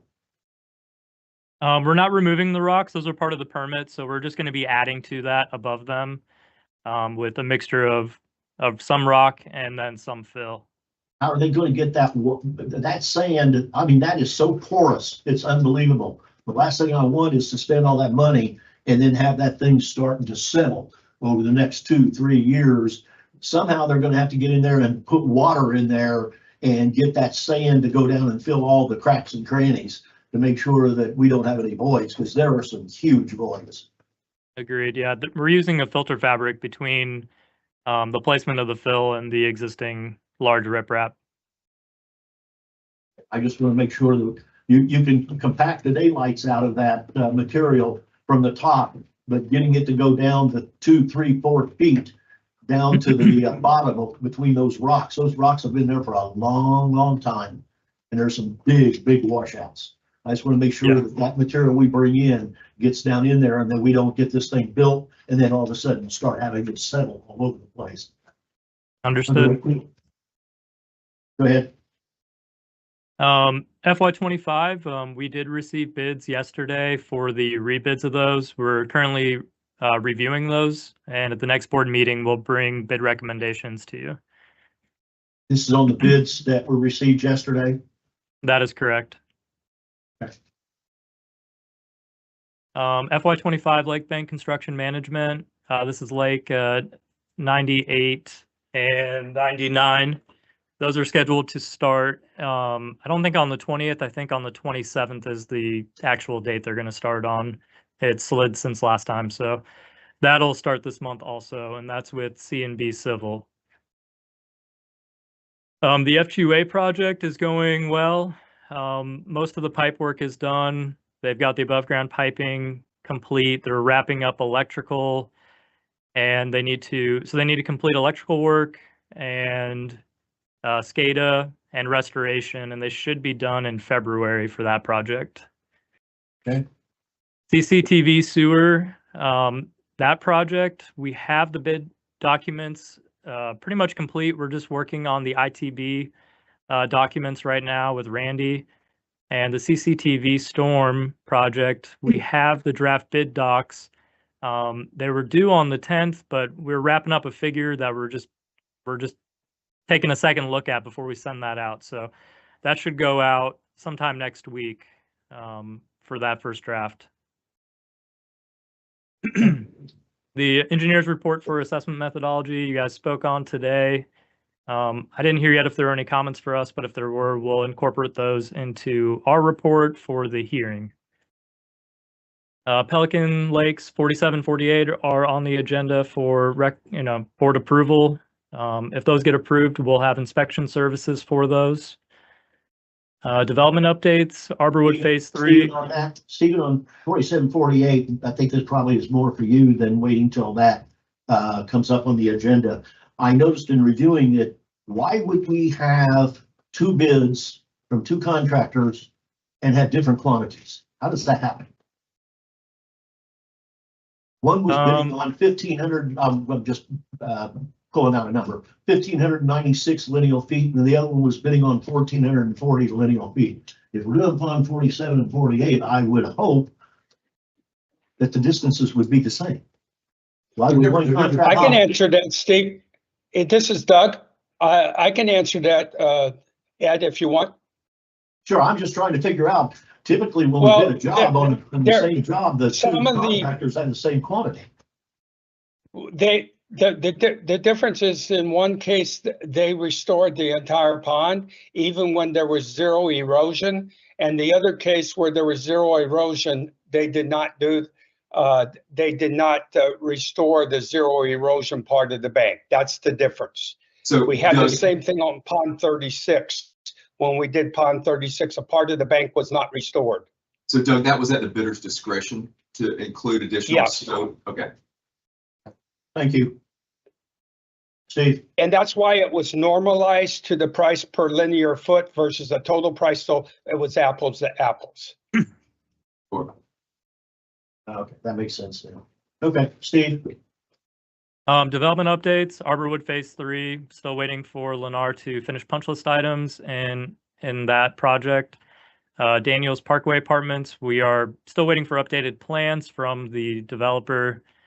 Santa Luz, we've been working with them to get them to make the repairs. They're scheduled next week to video inspect the downspout drains that are supposed to go out to the lake. And once we have confirmation of those, or once we verify what's there, we can make a recommendation for repair. And if there's nothing needed to be done with those, they can move forward with the lake bank restoration. okay, so I can tell, I just had a person call me before the meeting started, asking, you talk about cans getting kicked down the road. This is the longest deal I've ever seen in my life. So I can tell them that work is going to be starting soon. Yes, sir. Yep. Next week, they're going to be video inspecting the downspouts because we had questions about where they actually were because you can't see them. So they're going to prove where they are, if they are where they say they are. And then they'll be able to repair the pipes and then the lake bank after that. Okay, thank you. Garrett FM, we have a pre-construction meeting tomorrow morning with the developer, the EOR, and Lee County. So at the next meeting that we have, I'll be able to give you more of an update on when they plan to start. Thank you, Stephen. And that's demo, right? First phase is, Yes. yeah. First phase will be demo. Yep. Say it again. Nick, what you said. First phase is demo. Yes. Okay, anything else, Steve? I've got another item on the agenda right after this we can roll into. Ready?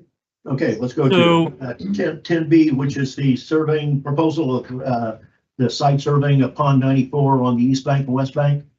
Yep. So this is pretty much the same request that we had for Lake 109, where the surveyor went out and put stakes at the property corners. We were asked to provide a cost to do the same thing for Pond 94, There a or motion Lake to- 94 rather. The motion to approve and authorize this work. I'll make the motion. I'll second. Okay, thank you. All in favor, say aye. Aye. Aye. Aye. Opposed? No. When in the, So- My question is, what are they staking exactly? Is it from The control elevation, water mark no, control up elevation, 20 feet? control elevation. That's what establishes the elevation. Right now, you can't tell what's over there because of the water level and the extent of erosion. I mean, I think I know what I'm doing over there and I don't even know what I'm looking at over there. It is so confused. So what we need is a property description of the corners of those 14, Bob? 16? Yes, 14. 14 lots, that's what, right. so that we know definitively where does the 20 feet LME start and what's the extent of the erosion, because some of those lots, it's immensely significant. Other ones it may not be, but right now we don't have anything to go on, nothing, So you think, which is what we've done in other ponds where we have this issue. so there's a possibility that the property line could be in the lake, is that what you're saying? I think It the property is. line's way in the lake. Okay. I think this is the one of the worst. I think this is probably the worst ones I have seen. How have we handled this in the past? We've Do we done, restore all the way out to the property line? but I think of this one here, we better look at first what we've got. I wouldn't even want to guess on some of those lots, how to do the project. Okay, so that's where I'm getting at. Yeah. But if we take the historic perspective and we take the grass line right now as the beginning point, regardless of where the property is, and come in 10 feet or whatever, then we just restore Well, or, it gets down to an issue that, I think this is a maintenance issue that it's, or lack thereof over the years, and it's pure erosion and it needs to be addressed. so I'm Needs to be asking you what. Which means they're gonna have to bring in soil. So we're gonna restore property. But right now, I have a different price tag that, are Sure. there littorals on this pond? I don't know. Very few. There are. I It's don't not recall surprising. any. It's not surprising there's a rate. So just out of curiosity, and we may have addressed this in the past, and it just might be my lack of knowledge. So when we go and survey a pond before we do work, how is that handled? And why we've had recently a couple instances of where we need to go back and restake? because- I think it started, Flavia, didn't your pond, when that one of the first ones that, where we did that? Well, I think, Stephen, what's the Yes. protocol? Yeah, What's we- the protocol when we go and we survey or you know, whatever the official term is, these ponds? Are we just assuming control elevation, or are we looking at property lines, or like, how do we determine this? So in the future, we do it at the point of the start of the project, not post. So up to today, what we have done is we have restored the lake bank to meet the slope requirement. We haven't really had a lot of situations where the property has eroded so much so that when the slope is regraded, the property line and the control elevation are going to be very far off. Most of the time, when you add in your fill to get your 4-to-1 or 6-to-1, you're adding fill away from the property into the lake. So you are adding some dry ground for them, and it gets pretty close to where it is supposed to be on the plat. We haven't really had a situation. I think this one is probably the worst case scenarios. And when we do our survey, the surveyor will go out and they'll try to locate corners, benchmarks, anything from the plat that is identifiable so that we can, map out the platted properties. And So on we this we lake- typically do due diligence, and you're looking for Yeah. for markers or based on the plan. And we did do that for this lake. We did find several property corners that were about 5 feet away from the current grass line. And it does appear that there has been a good amount of erosion on the west side of this lake. It does not seem like it's an issue on the east side. I think it's an issue on at least 2 lots on the east side. That's At least 2 lots. But anyway, the issue is that I don't know how you can do good engineering unless you know what you're working with. And one of our key things that we have established is the work starts at the LME. We need to know where the LME is. If the LME is 10 feet in the lake, it's 10 feet in the lake. If it's up on the ground, it's up on the ground. But right now, you go over there, I dare you to show where it is. It is that deceiving. You can't tell. Unfortunately, Ed, the way we've approached ponds up here, and I'll speak to Pelican, not necessarily the gateway issues, but we've never really paid a lot of attention to this. In the past, we were just, as Stephen said, we're just restoring the slope. And certainly if we determine that this is the better way, and I'm not saying it's not the better way, but then we're significantly increasing the cost of what we're gonna do. Where it comes into play on what you've got coming up later on pond 47 and 48, at least based upon my walking around it and looking at the documents, is that it's very critical because you're gonna have one heck of a lot of people is gonna get their blocks clear cutting. Well, that was, No, That's the issue. That's a whole other issue. I mean, I'm not Yeah, but I getting into that. because you guys don't have that. No. You don't have that issue. We have some trees. But the issue is to. We have you've gotta plantings and things in the quote unquote 20 foot. It has no impact on the provider's ability to go and do the job. Maintenance, yeah. They could do the job. So we could go into things. Fund 47, my But survey. the other, excuse me, Joe. But the other part of it is, as we're talking about now, if we're gonna go out and consciously restore, and I'm not gonna pass a judgment on that, good or bad, but believe me, we are now adding a whole different. At your ponds over there, looking at your ponds over there, you don't have the erosion that I don't think you have a pond in all of Pelican that has the severity of erosion that we have at 94 and 109. Well, we may not, but we did it one time. The Avila Lake was a 5 foot drop. I mean, it was tremendous. But If somebody stepped off that, you couldn't get out. Yeah. But even when we restored that, we didn't go back to what the original property line was. We just cut. Yeah. My whole point is, is this something we need to pay a little more attention to at the very point, at the very beginning of, my opinion is that when we start these projects, we need to go and look at these right off the bat and either eliminate or create the need to have those surveys done if it's problematic. It might be that some of these ponds, we can, instead of like over at Bob's place, instead of 14, we cut it down to 4, 5, 6. Yeah. But his is so bad, I think it's all 14. Well, there were some properties out on, in Carina. We consciously allowed WCI to not fill in 10 feet of earth for a property. well, and So, I mean, there's been exceptions to this rule all along. And Bob, I think you've even brought this up in the past, where we have lakes that do have severe erosion. We do need to make sure that we're Absolutely. identifying the root cause of that, so we can have preventative maintenance, or else 5-10 years down the road, we're basically, doing the same thing if we're not addressing That's the the way problem. Some things we can solve, some things maybe might be more difficult. And to this end, because we've only been discussing this probably really earnestly in the last 4 months or so.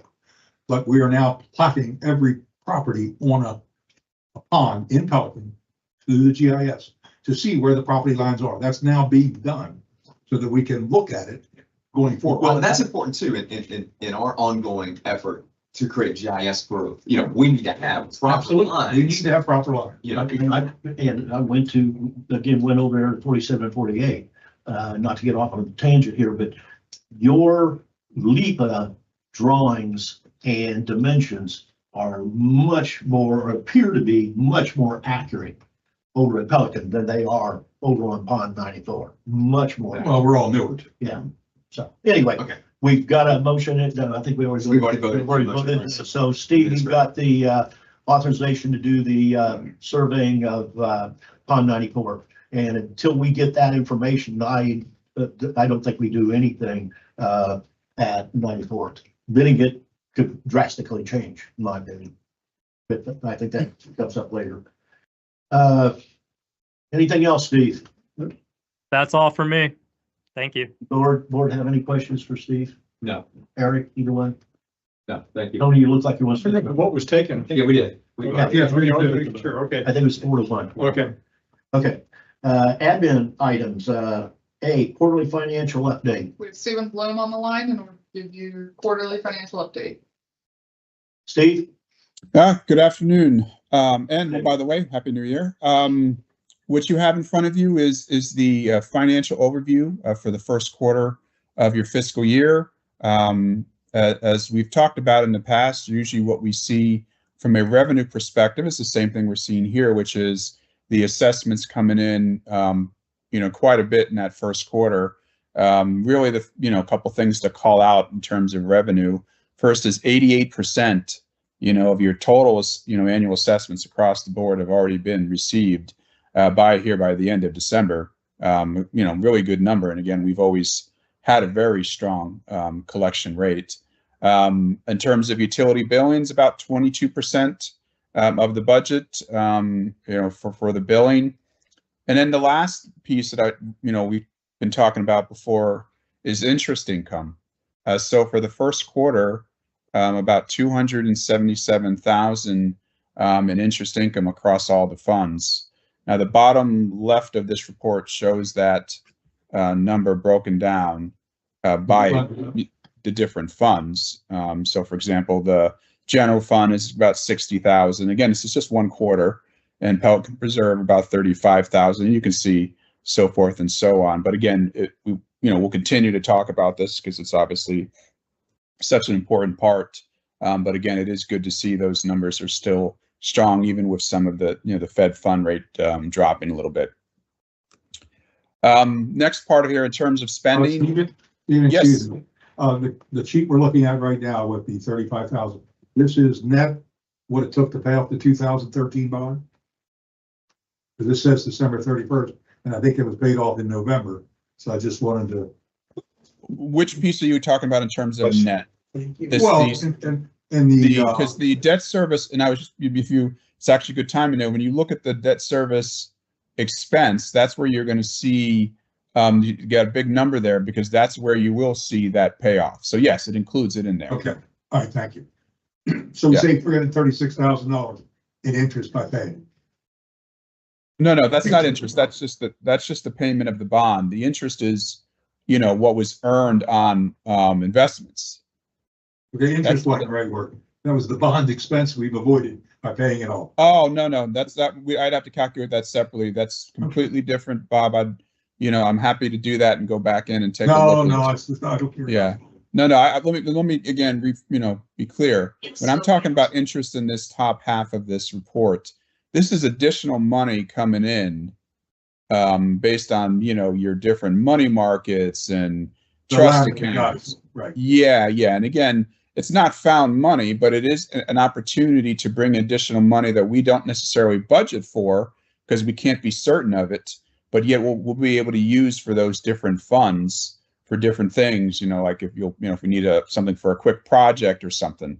So that's why it's important to kind of keep, showing that, as well as to keep utilizing the district's funds to keep investing in earnings. So that's what I'm referring to when I talk about that. Okay, thank you. And this is as a part of the new fiscal year, right? The clock starts over. 25, 26. Yes, this is all new to your, October through December.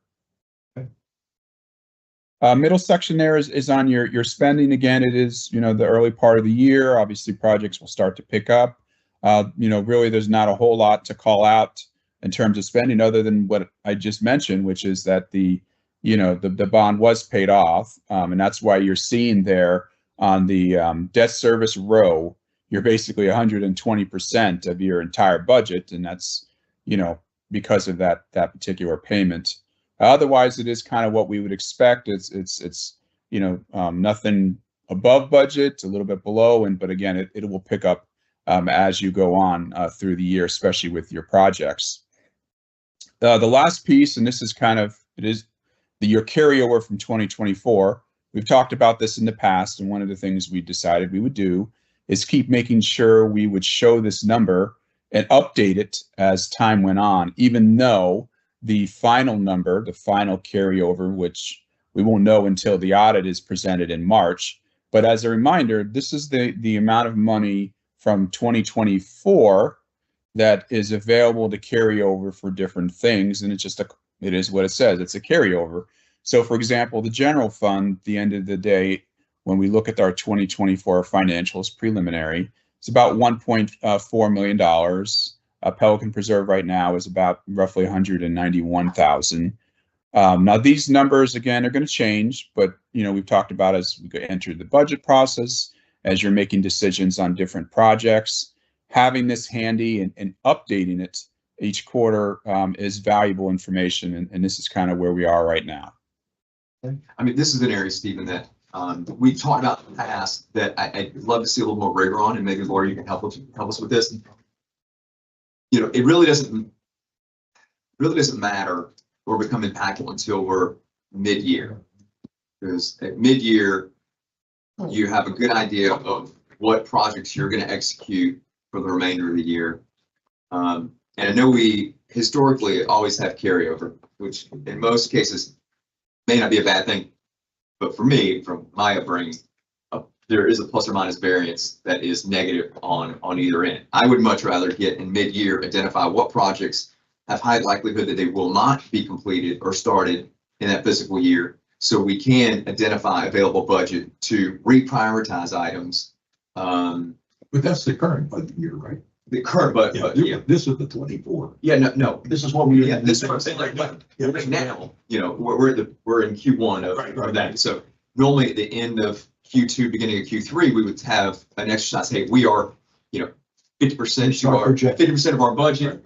Laura and Chelsea would say, we are, out of all of our projects, we have an 80%, you know, confidence that we will complete all of these. We've got 4 projects that potentially are at risk for weather or, you know, whatever reason. And then we can start to have conversations on, okay, this project, we're going to go ahead and push to next year's physical budget. We're going to pull something back in, because I would much rather be operating to a plus or minus 5 or 10%, and have less money carried over.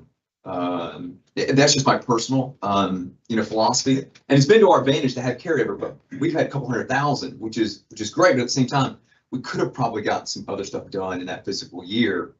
Reduce costs. Or reduce costs. I don't disagree with what you're saying, but I don't want to adopt an attitude that If we have money, we gotta no, spend it. and I appreciate you saying that. That's but one at thing I least- don't want to do. Which might actually be the thing that we say, hey, we were able to, you know, not execute a certain percentage of our budget because of maybe we got. Got a better deal on Got a better deal on something. Yeah, something. we want to encourage that type of fiscal But I don't want to wait responsibility. till the end of The year. end of the year and say, oh, by the way, I'm with we have all this money because we didn't do these Well, that's projects. why And we normally know, I mean, because you guys normally do a pretty good job of what's starting.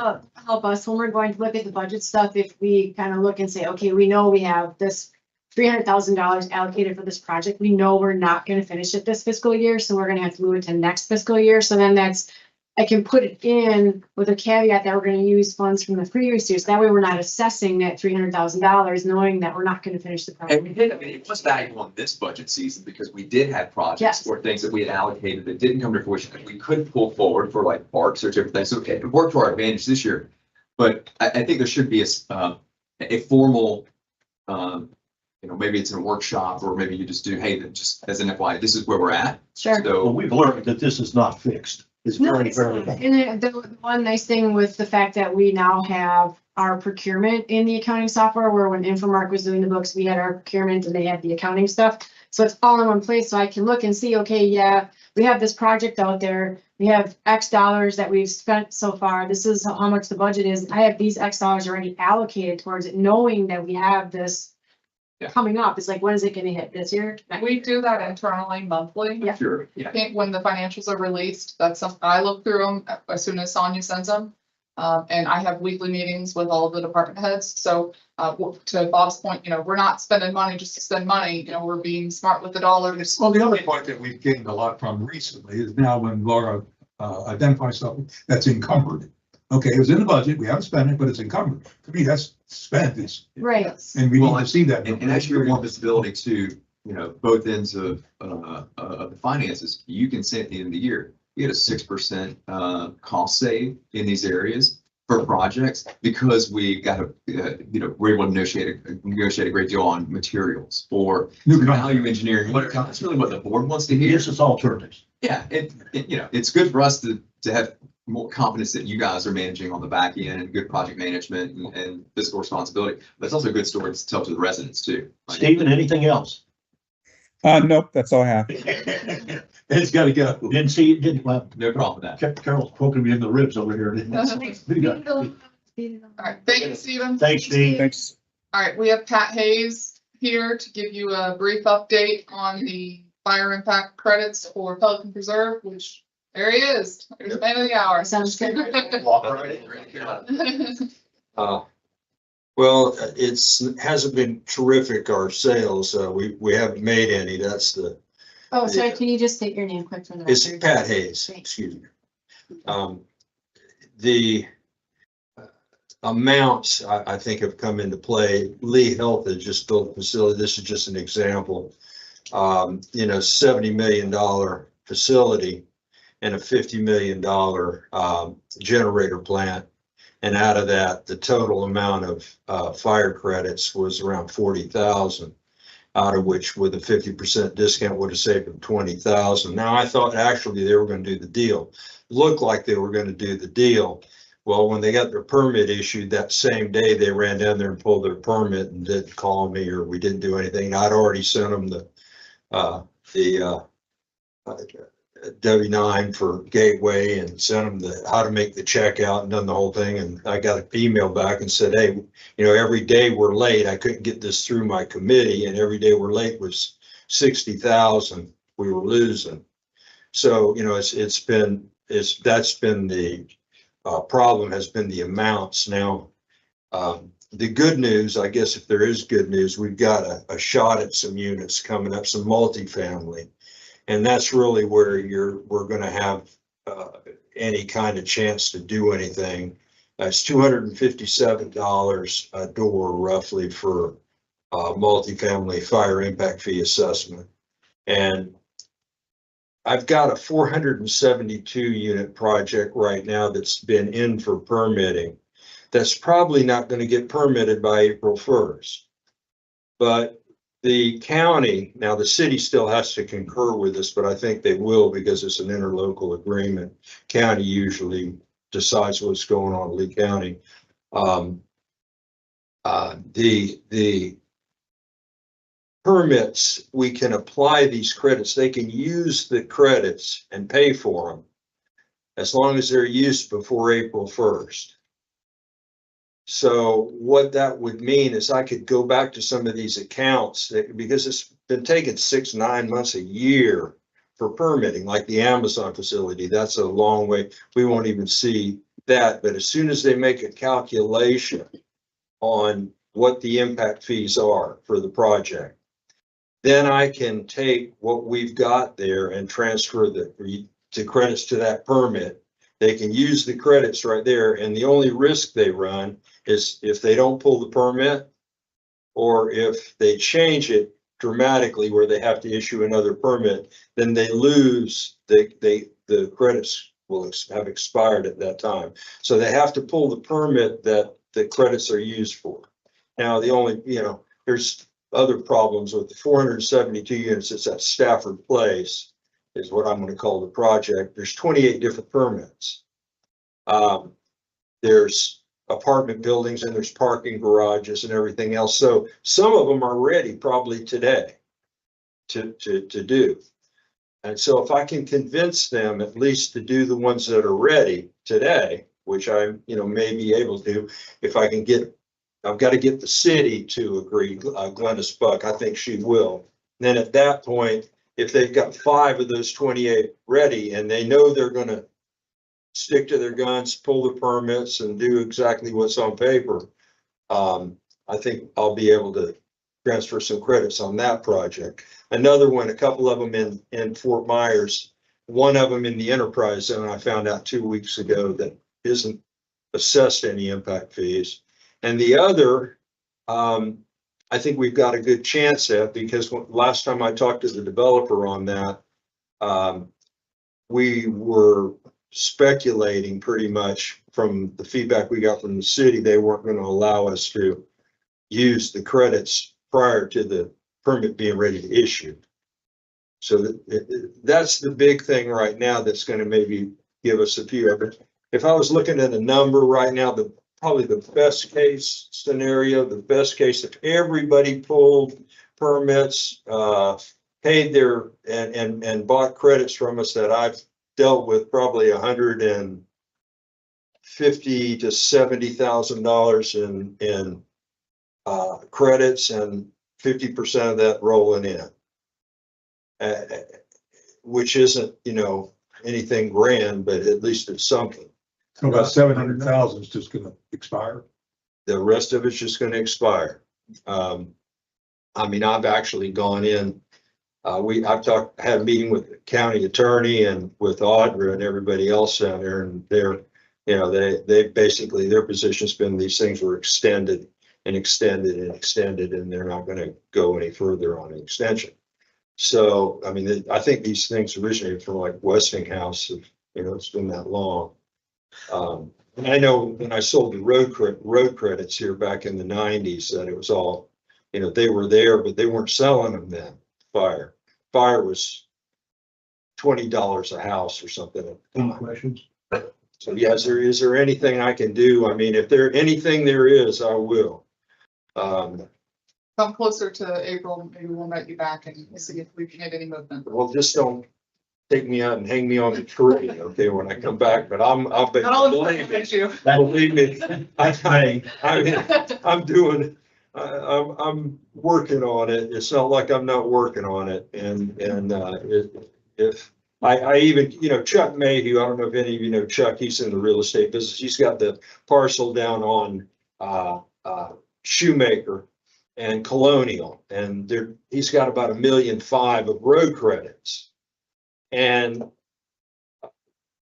Chuck had told me at one time to sell the road credits, and I'd sold a lot of stuff for Chuck. And so I got the credits all ready to sell, and I was packaging them up with one of our, some fire credits for the people that were doing the project, on MLK. And Chuck pulled them at the last minute. And I think the reason why I found he's got Costco and a couple other projects going in on the parcels he represents on there, and he's going to save them for that.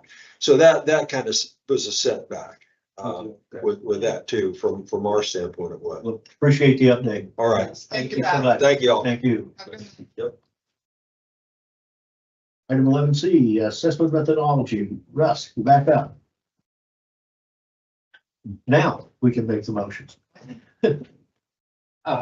Yes, for the record, Russ Wire, Real Estate Econometrics. It's twofold.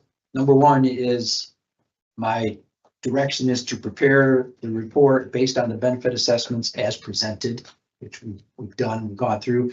And then I will prepare an addendum memo that will cover the following items. Breakout landscaping, which is one thing we talked about. Put the salaries and wages back into Pelican Reserve, which we talked You mean about. in the silos? In the silos, correct. Admin, show the costs and what is put into what silos.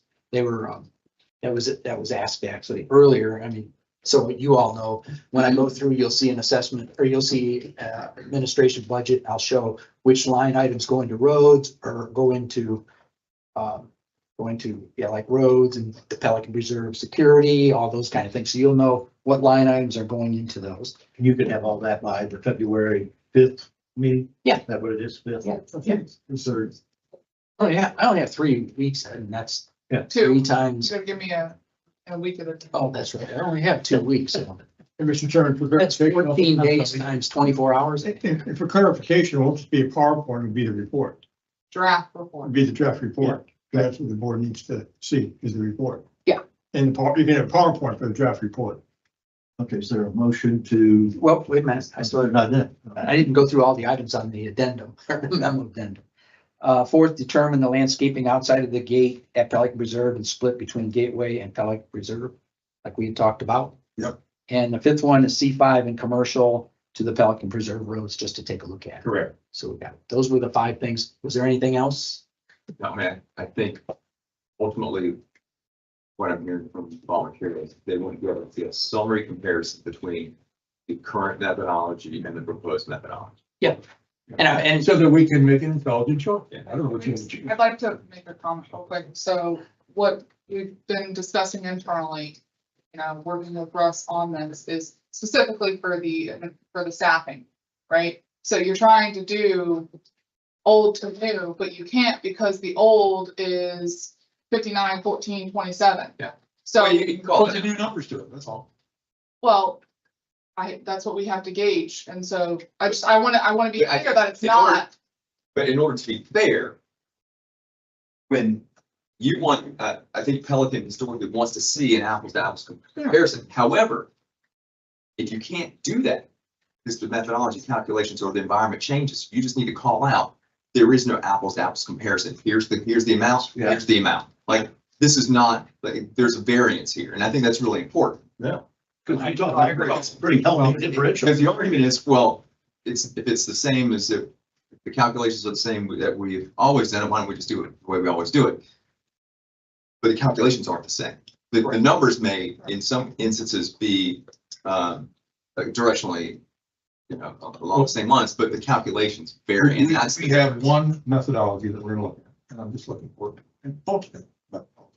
But what Russ is saying is to, if, I my think point is, you we want a understand. summary I comparison, think but you understand what we're looking. yeah, but you can call out, this is not apples to apples. We're- The we're- calculations okay. are different. Well, yeah, the other one that's a major change is that the methodology on roads did not use that current deal 5 years ago. That is a huge difference. Well, it is. It makes it, it's not apples and apples. Well, I'm showing it now, as you saw in the before and after on the assessments, but at the same time, that C5, which didn't have any, or the commercial, which didn't have any, so. Yeah, if you go back and did what you did then, now, then their share is gonna be dramatically higher. Right. Because of the fact of the differential on the trip generation, just alone. Right. Okay, Anyway, So- I understand what you're looking. so that covers everybody's Yep. requests. There's the others, that's, Motion then, Tony, do we need a motion to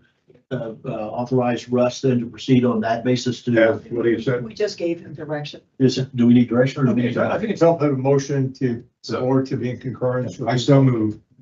Okay. Is there a second? I'll second. Thank you. Any discussion? So there will be no additional request between now and in 2 weeks from now from any board members to Russ. I'd almost say that's part of That is. the agreement is what we're asking Russ to do. It freezes at this point. We got- Because we can't add. But having said that, and I agree, I hope it'll make, but if you issue a new report tomorrow, Well, that, okay, I've got 3 different pages in 3 days. It's a moving target. well, Stays and for- but those were triggered from conversations had by individual board members with Russ. And so that's what I want to be clear, that when this report comes out, there's not additional questions happening in the background Before the board. before the board meeting. That way we get, everybody gets one report. yeah, report and an addendum that shows the addition. I won't have a comment till I see something. Okay, we have a motion and a second. All in favor, say aye. Aye. Aye. Anybody? Bobby, say aye. I say aye to agree. Thank you. Done. Okay. Can I go now? You can Yeah. go down. Well, could I just ask one more question? You already voted on it. I did. You know, like in accounting, Mhm. when you start, you have to choose if you're going to do the cash method or you're going to do the accrual method. Is there such a thing in the world of methodologies such as that? Is there another alternative? Is there a? No, Carol, it's Something really, else. it's very simple. It's the budget, and then we determine which line items go into the silos, and then we use the benefit calculation that we've all determined that we're going to use on those line items. So the only opportunity to see if there's any change would be is, do we agree on this budget line item or this budget line item? And they're pretty straightforward when I go through. So that's real. There is no accrual and no cash. And we have a lot So of there's latitude. approximately 600 other CDDs in the state of Illinois. They're basically doing their ad valorem tax methodologies the same way you're proposing generally. I cannot tell you that because this is not ad valorem.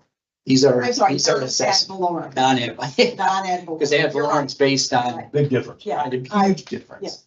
Yeah, and I misspoke. I'm not sure how they handle theirs. I couldn't tell you. Within the state of Florida, it's pretty common.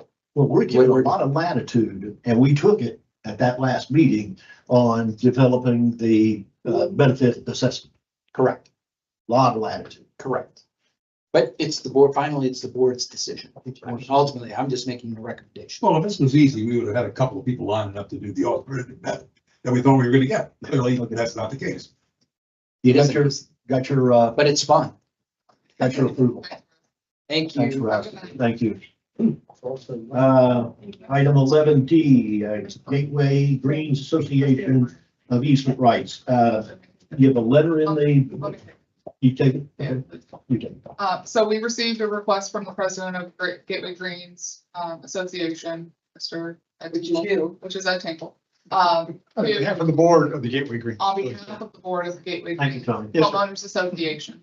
The request came in, which I guess has been for many years. You give a little bit better history than I can, probably Tony and Ed, but ultimately there are some rear yard drains that were conveyed to the HOA for ownership and maintenance.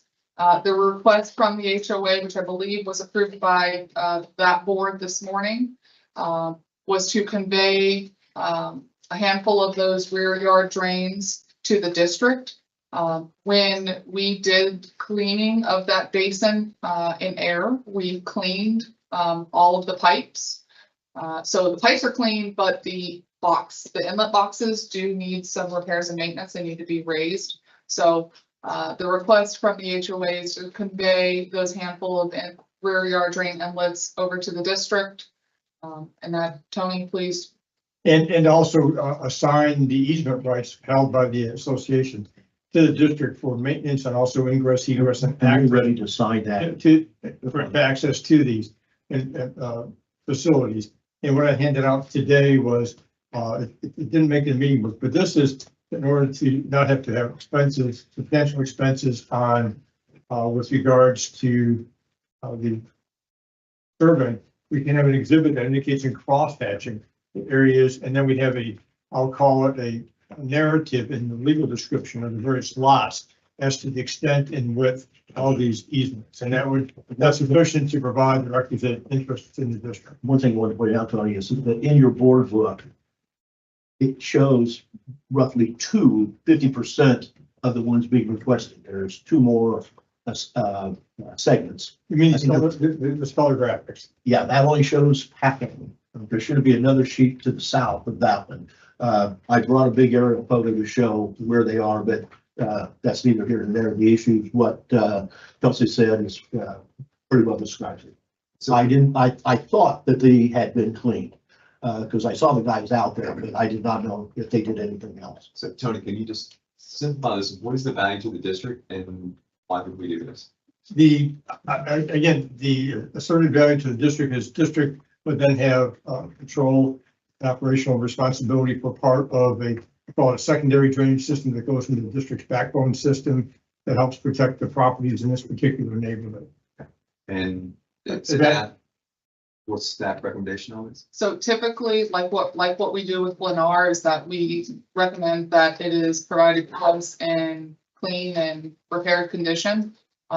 We were working to get an estimate from a contractor to raise whatever those inlets were. I think, Ed, you and I talked, it was between $5,000 and $10,000 based on our guesstimate. I don't have actual numbers, but And a big piece of my number was TV, and I thought that we'd already TV'd, so I have no idea of what the actual, any repair that would have to be done. so we'd have to get a contractor out to find out how much it would cost to raise or repair those handful of inlet boxes, but ultimately, we would recommend approval, but with the cleaning and repairs. So the association is gonna have to pay for the cleaning and the raising. That's right? not what we're asking for. We're asking for you to take them over, just like this district does on every place else. It handles stormwater management. None of our individual communities handle that.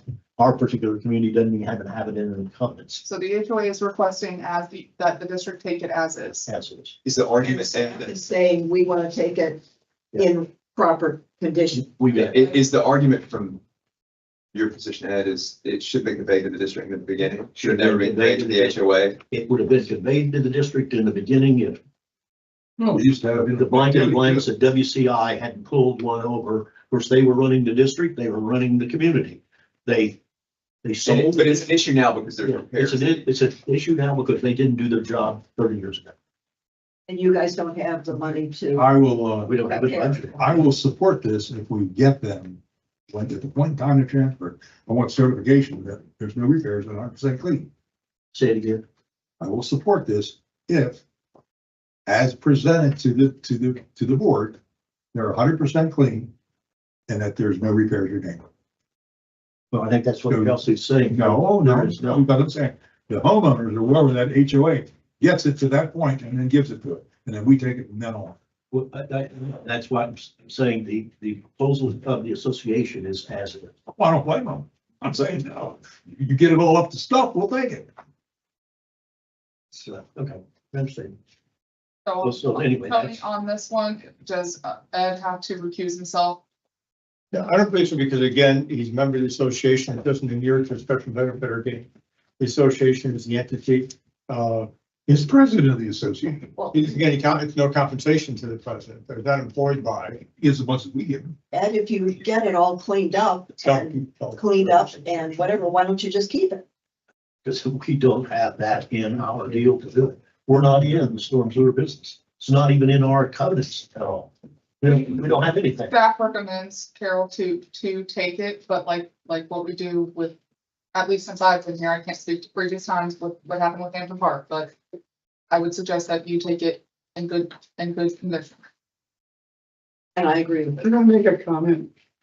What's a precedent for this? Ed, are you asking for public comment right now? And if you are, I suggest that they come. Is it related to the subject? Exactly. So I would suggest Please you. come to the microphone, please. Just have a board discussion first. Hey, Joe, Flavia? hold on one sec. Bobby, did you have a comment?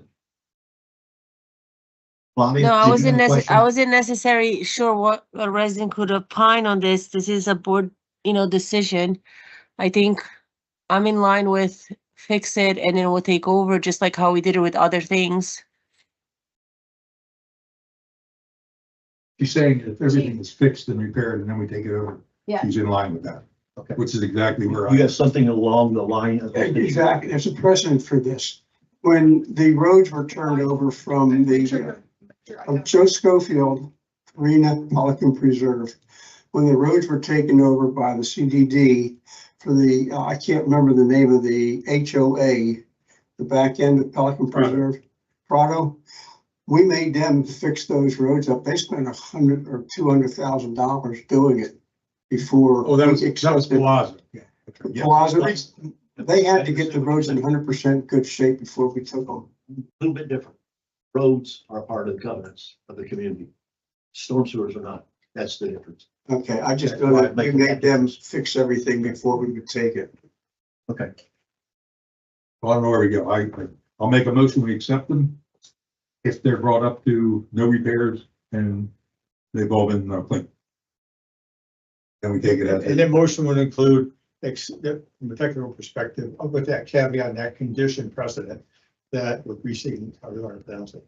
That to accept the assignment of the easement agreement, and it's also a quick claim bill of sale for the actual pipes themselves. Yeah, that's what I meant. Yeah, subject to, what you mentioned about cleaning and bringing.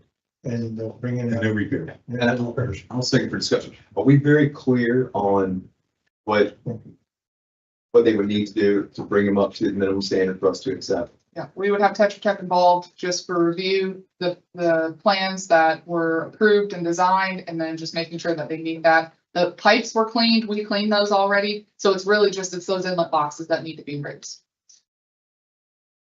So where the water drains in. The manholes at the end of these segments, 8 Are segments, they all manholes and not little squares? some of them are little squares. Yeah. The fact are they They're bigger. were done. It's a variety. The whole thing is a disaster. And it needs to be fixed. Some of them are inlets and their inlets buried. They need to be raised. And your estimate is a couple $1,000. I'm guessing. I have no idea because I haven't seen. I thought that we had plans done and that it was not an issue of anything internal in the pipe. I do know, because I've seen it, the manholes or the inlets at the end are problematic. And let's just say that the estimates come back and it's larger than what the HOAs are willing to absorb internally, if that's the way the vote goes. What would be the repercussion if you just don't do it? Yeah, we'll do what Gateway did for 30 years. You just don't do anything. We'll ignore it, leave it. And then it'll have impact on our overall system. Well, the reality is that it is an endangerment to the people who live there because their drainage depends on that water getting into our system that's out the road. What we're talking about is extending lines that we already own. We already own 2, 3, 4 manhole to manhole segments downstream of this that put it into the lake. What we're missing is the tail ends of each one of these 4 segments. And the reason why is because they put in extra lots, they squeezed it up, and they knew they couldn't comply with granting an easement in the proper width. So they turned it over to the neighborhood association. the neighborhood association, which they were in charge of, they wrote it and passed it on to the master. And is it just a matter of, it's never been an issue before because it was never an issue? But we tried, what was it, 12 years ago, Tony, we started out on this? I think it was 11. 11. That was before, not to be, Yeah, I think it was. and at the time, there was a concern as to whether or not the authority existed under the covenants as existed, and, So this was, No, you're trying to convey this to No, the no, district? 11 years ago, just the whole deal. 11 years ago, we found out about it. We did not know about the provision that it was already in their covenants to us. We didn't know that. So what we did is we started the process of creating individual easements from all these owners. Well, Chris Shields, their attorney, got in and said, hey, this isn't kosher. You don't need to do this.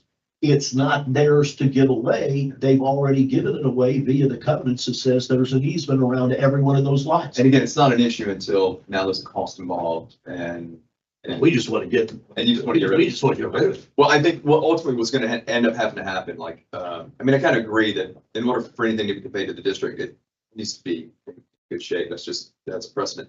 But I do think you guys are going to have to take a look at it and see if it's what you're willing to do. Because at the end of the day, if you're not willing to spend the money, or don't have the money this year. Yeah, well, that's what's gonna happen. The first thing that's gotta be knowledgeable is we gotta know what is the problem. And once we know the problem, know the cost, then we can make a decision as to complying with that, to go ahead and sign the document. I think we just proceed with down the path of working with Tetra Tech to understand the scope and the cost that we would ask in order to convey. But the motion I need to convey back is what you're describing is that essentially that the CDD will accept the transfer subject to all the documents in a condition acceptable to them to be determined by Tetra Tech as to what the work is doing. I think that's it. So what we typically do, like we do with Lennar, is Tetra Tech goes out, inspects it, they put together a punch list, and we provide that. So we would do that same thing. We provide it to the HOA and say, call us when you get these items done. We'll come out and inspect and sign off. And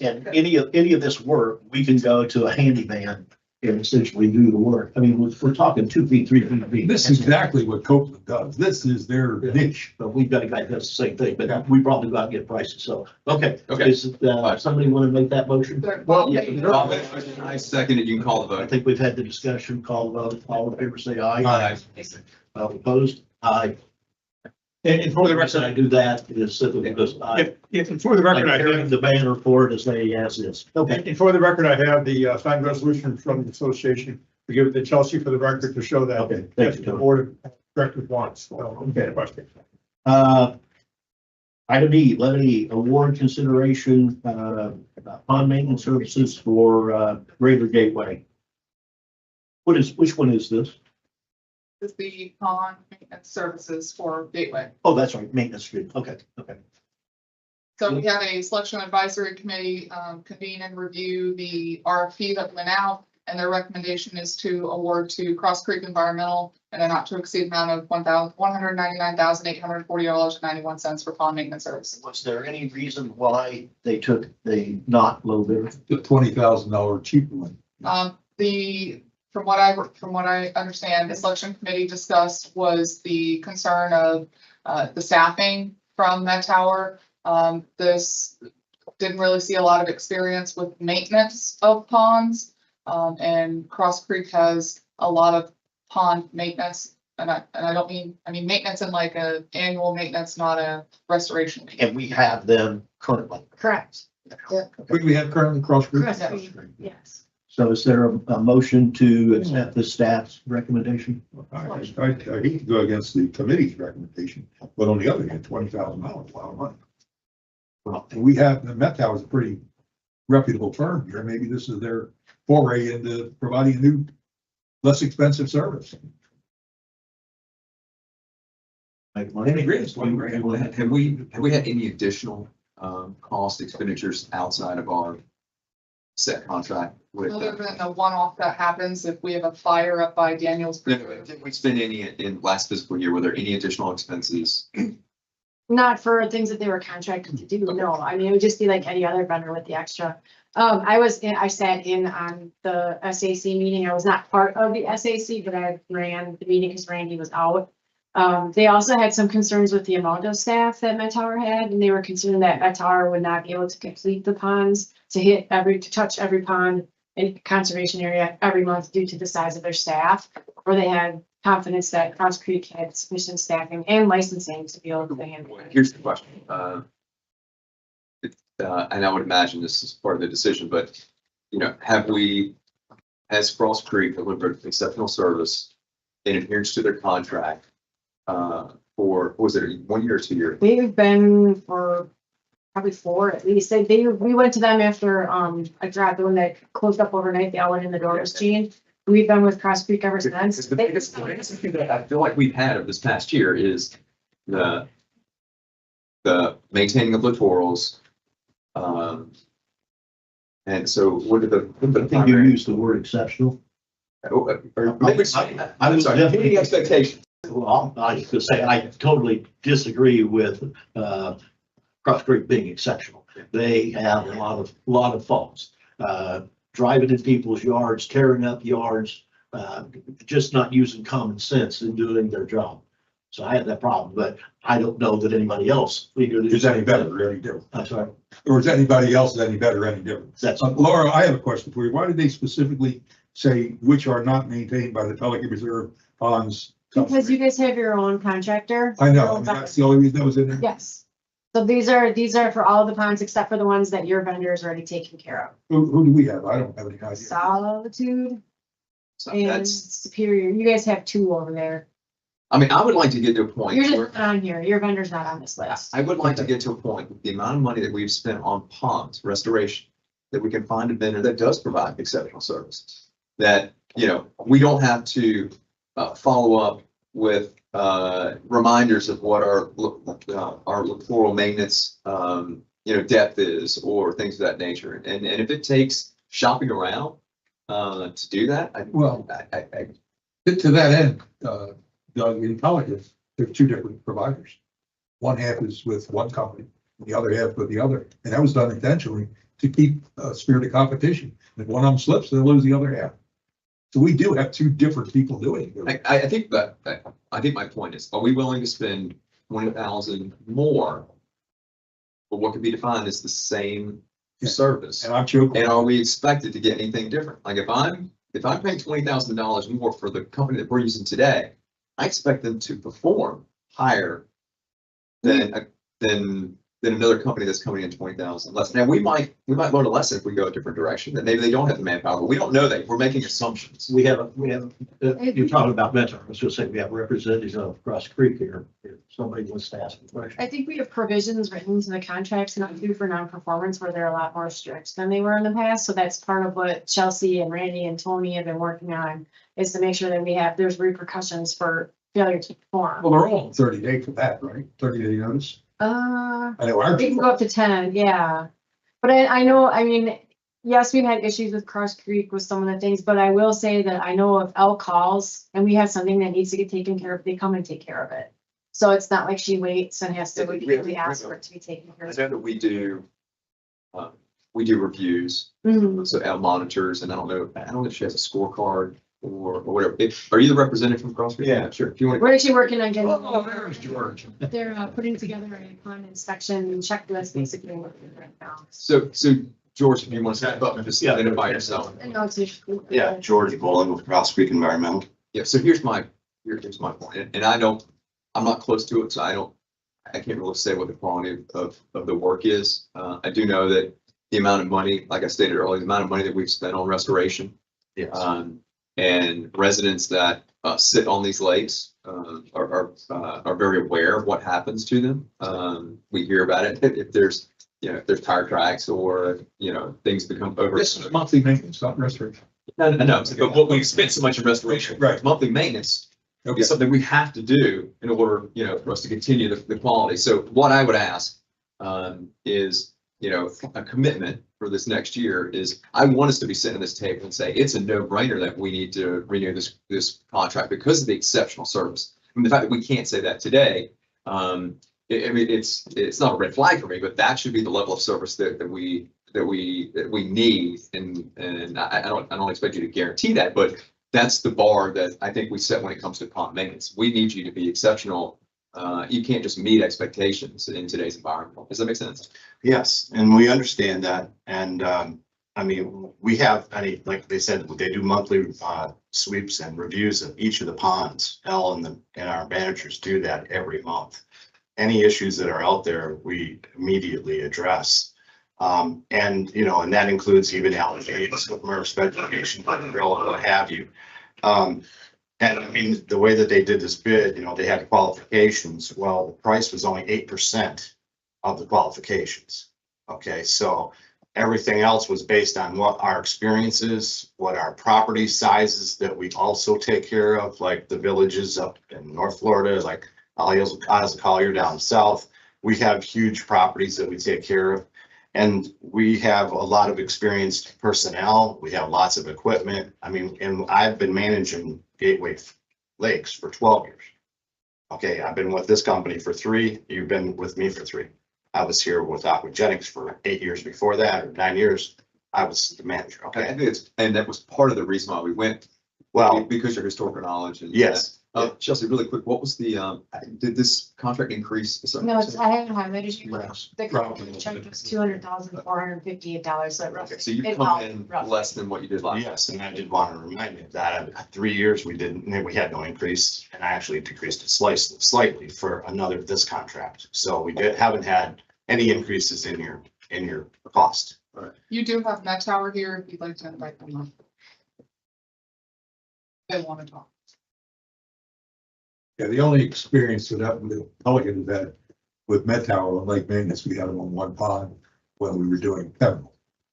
We had a biological problem and they took care of that for about 3 years before microbes died. And I think we've got a good relationship with Met Tower as well. Yeah.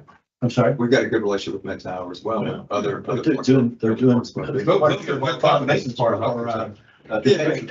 Yeah. Sunny Beck is Met Tower Environment. Yeah, we do quite a few of the lake bank restoration projects for you guys.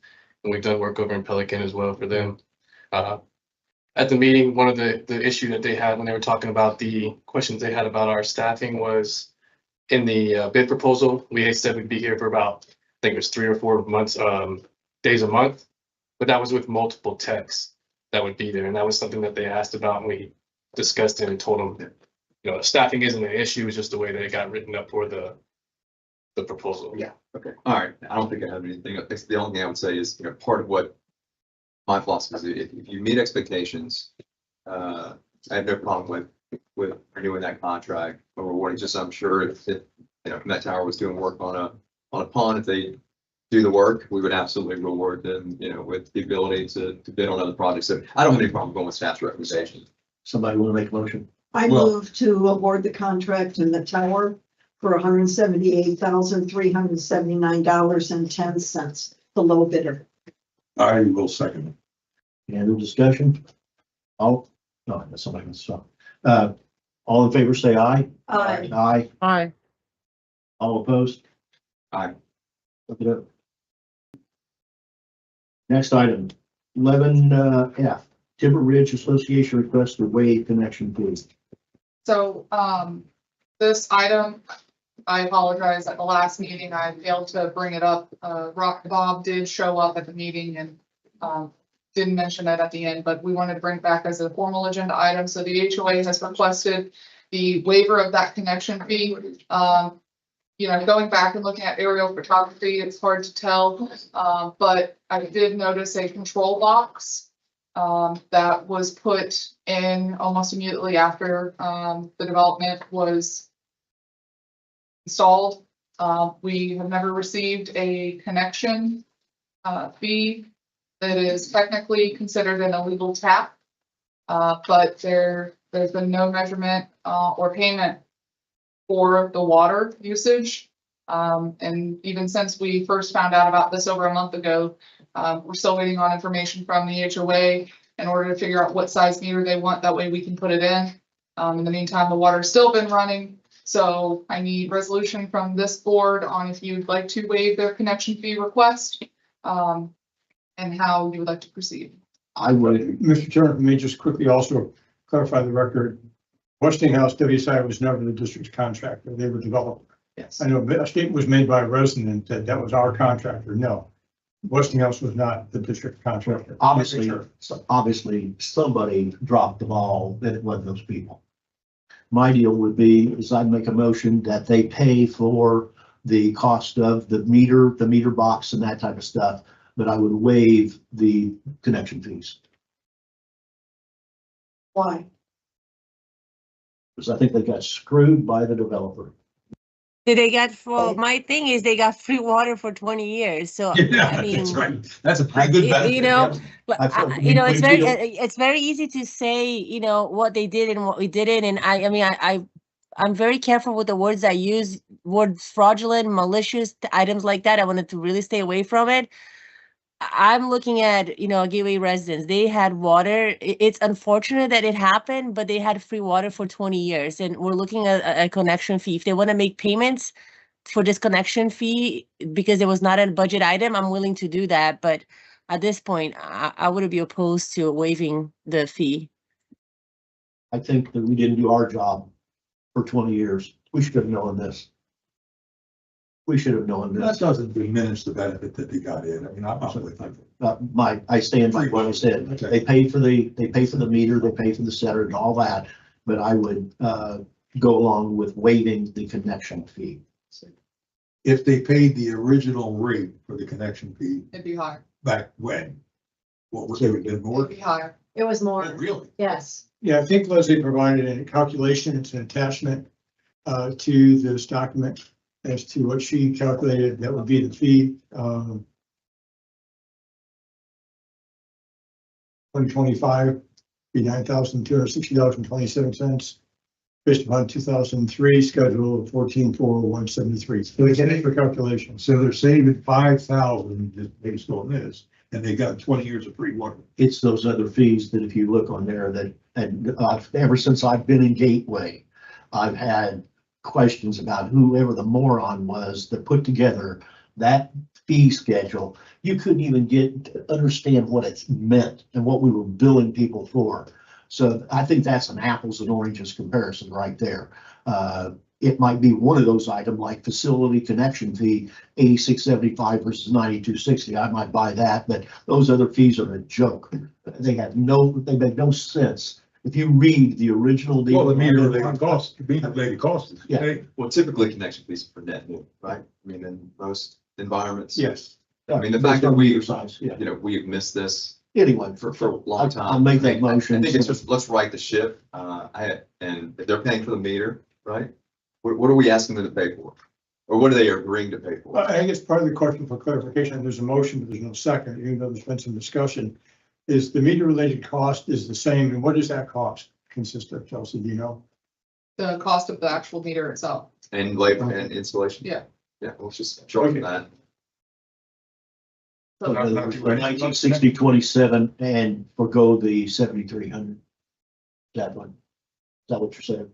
No, I'm not saying it. Staff No, is, you're staff saying is that- recommending denial. Right. No, my question was is that the meter related costs are the meter related costs. I have no problem with that. Do you have a second to your motion? I don't know. What was the? Not heard a second. How many homes are impacted? How many homes are in Timber Ridge? How This many is not, homes? this, 145. 145. Okay, if we don't have a, if we don't have a second, I don't need. We're still. I don't have a second of the motion. Is there an alternative motion? Yes, I move to deny the request for waiving the connection fee. I'll second your motion. Any other discussion? All in favor, say aye. Aye. Aye. Well, I'm gonna say aye. It's $51 a home. Doug?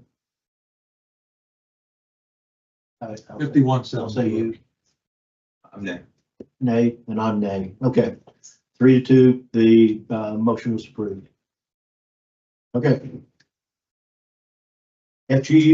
FGUA waiver. What does that mean? What did you just say?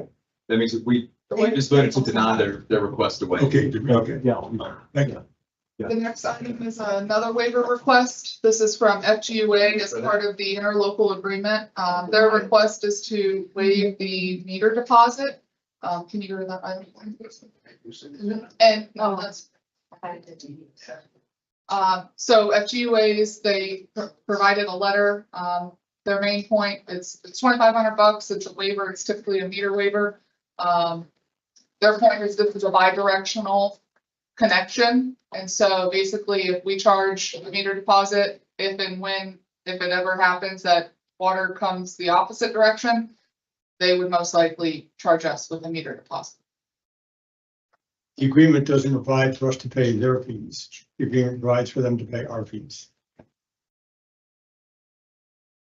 So it calls for FGUA to pay all costs of this interconnect, but This is $2,500, that's it. you already approved the waiver of the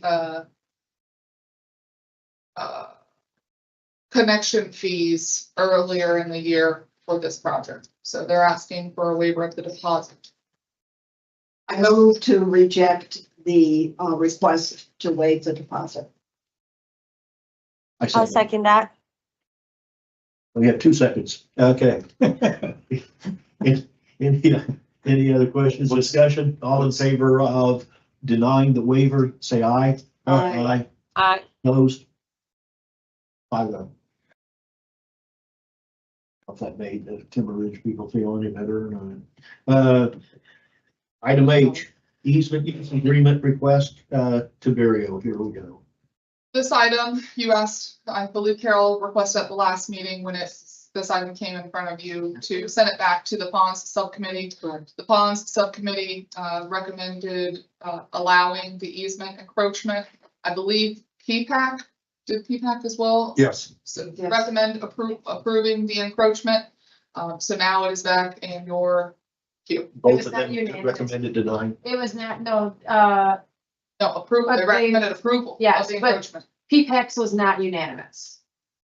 So there was not a unanimous. It passed, but it It wasn't. was not unanimous. 4-2. So this is, if I'll refresh your memory, this property owner went to the city of Fort Myers for a pool permit. They were notified at the time of the permit approval that no vegetation was to be in the lake maintenance easement. Staff, I believe, had been in contact with them many months, many moons ago. Vegetation was installed, even though it was not approved on the permit, nor, was staff made aware. District staff doesn't go on to Pelican Ponds. That's the jurisdiction of the Pelican Pond Subcommittee. What brought this to a head was the property owner went to close out their permit with the city. And we notified them that there was landscaping installed in the district's easement without our approval. The city is waiting on your decision on approving this or not, and then they can close out. What kind of landscape? I think there's pictures in here. Yeah. I didn't see the pictures, but my nickel's worth is, I'm okay with the pool, but they willfully put the shrubs in and we were told not to, so the shrubs cut it. They put the shrubs in violation of what they had asked for. So I'll make the motion that we approve the pool, but the other encroachment, the shrubs have to be removed. What portion of that 5 feet is the pool landscape? Not very much. Oh. The pool was okay, it's a little bit. I thought the pool was okay. It's a little bit The in, pool goes like right up. maybe There's a lot. 10, 12 inch. But the shrubs go back, and they don't go back a lot, but they put it in and they shouldn't. So you're. I second that motion. But I'm gonna just make sure what, because I think I agree with you, I'm gonna make sure what I'm agreeing with. You're denying the encroachment request. We're accepting the pool. Or the landscaping. I'm not sure the pool goes in it. Well, that's what's on this background says. Their survey, what they've called out is a 5-foot encroachment into the LV core landscaping. Can you go out to where? That's what I thought. That's what I, hard to read that. Well, I agree with Bob. The landscaping's gotta come. We don't have this one. They were told not to do it. They did it anyway. And is that just, there's not a pool cage or anything, right? It's just landscaping? No, there's a pool cage, but all that's. I think the pool cage is. The pool cage and everything is in by. Is okay, yeah. Probably. And I doubt the homeowner did it, probably was the contractor, but nevertheless, it's wrong. Okay, Yeah, it appears the encroachment request is solely for landscaping. With motion and a second to deny the encroachment into the LME for landscaping. Any other discussion? All in favor, say aye. Aye. Opposed? That's a 5-0. Reward consideration, Fund Bank 47. Mr. Cabo wants to. And I want to make sure this one here, I thought I heard what Jim, are Steven said. you- Doug should still be on, Okay. Let me see if he's. Yes, there. I'm on. He's there. Yeah. Didn't see you back there. I still like to get clarification of the question I'd asked it earlier because I'm still confused. When we do these projects, I thought we told the work, the contractors, the bidders, what the scope of the work is. How can we end up with two different proposals in a job that we tell them what to do, they don't tell us what to do? Doug, you want to take that? again? There's two different. From the technology, do you it. mean, Ed? Yeah, well, I'm looking at this background and it shows Copeland based their deal on 1,650 lineal feet. Extreme based Right. theirs on 1,486 lineal feet. Is Extreme not doing 200 lineal feet of the lake that needs to be done? No, they're not doing 200 feet of the lake that does not need to be done. Copeland measured the entire pond and bid on restoring the entire pond. Extreme Divers bid on the areas that needed to be restored from the And there's different number of methodology. inches in the erosion. The area, the lineal footage should be the same. No, let me help. So when we put the go back a year plus, Pelican, the pond subcommittee hired Tetra Tech to do an assessment of all of their ponds and provide linear footages of what needed to be repaired in Tetra Tech's eyes. And so when staff compiled the ITQ to go out, because this is the shortened process, we put in the number based on that Tetra Tech report, Which was? the 1650, which the higher number, right? no, No, the 1480. 1486. Copeland went out, measured himself, and based on his recommendation, is only suggesting 1,486 linear feet. And so that's why you have a discrepancy. So he. Copeland's the one that's got the higher. Copeland's got a little higher. Got it backwards. But I'm the sorry. other variable is one's putting in the dirt sod method, rock dirt plan. Well, I don't Which have a is problem with new. that, Bob. I'm just saying, Well, when you're putting in the product. You're getting done what you want to get done. Regardless, Doug did a apples to apples comparison based on the linear foot price, And they're happy. and they're making this recommendation. So to be clear, Copeland, their linear square feet is above and beyond what was in the bid linear foot numbers, The Tetra Tech the number. Tetra Tech numbers. Yeah. So that's why there's a discrepancy in linear foot. Copeland saying, we're gonna do more Yes. than the 14. We think we need to do more. Yeah. And so the pond subcommittee is recommending approval for this pond 47, to Extreme it's a new pilot method of dirt rock blend that they'd like to try on pond 47. And PPAC also recommended approval Yes. of this last Thursday. And so now it is in front of you. Now Pelican does have the funding for this. Doug, I don't mean to take, in any of your. Scroll this up, Laura, please. This way? What do you want me to Okay, show? I was looking for that recommendation. So the committee is recommending that they go with Extreme Yes. for the lower bid. Yes, Okay. And so did PPAC. On 47. on 47, that's all we're talking. Thank you. Thank 47. you. Okay, is there, Moved. Yeah, so I'll make a motion to approve, award consideration of pond 47 bank restoration to Extreme Extreme Divers as the, He's making some. what's the? Most responsible bidder. Yes. thank you. And I assume you'll second it. Thank you. Can I throw a wrench in this? No, Go ahead. What? This is just for pond bank restoration. This is no clearing of anything. This is just That is restoration correct. because this is maintenance. That's correct. And the pond group looked at it, and Jim Latham's here, and they are comfortable, as well as is Extreme, that they don't have to do anything more. What else would that? What, I don't understand what. The clear cutting of the LME. We're not gonna clear cut. They're not clear. They're saying they don't need to do. There are, from what I could tell based on LIPA, there are 8 what pond is this, 47? 47. There are 8 properties that have landscaping in the LME. And Ed, we are going to tackle that We issue use as a that, community. we use that argument here and got defeated. And we are going to tackle the issue as a community. Because we're now getting the The thing data. is, Bob, I've got to go back to explain to people. in I my community, understand. How's come you let them get away with it and we got clear cut? We don't. And the same issue We've given, was we've given maintenance. waivers. Same issue was maintenance. It's good for the goose, it's good for the gander. I do not disagree with I that. disagree. Good luck. I do not disagree. And we are going to take steps. in the I think future that they need to address be informed that those ponds, this is exact same argument that Brad and other ones, Metower have made, which I totally agree with. They can work around these things. And then the issue comes down to our maintenance. This is maintenance.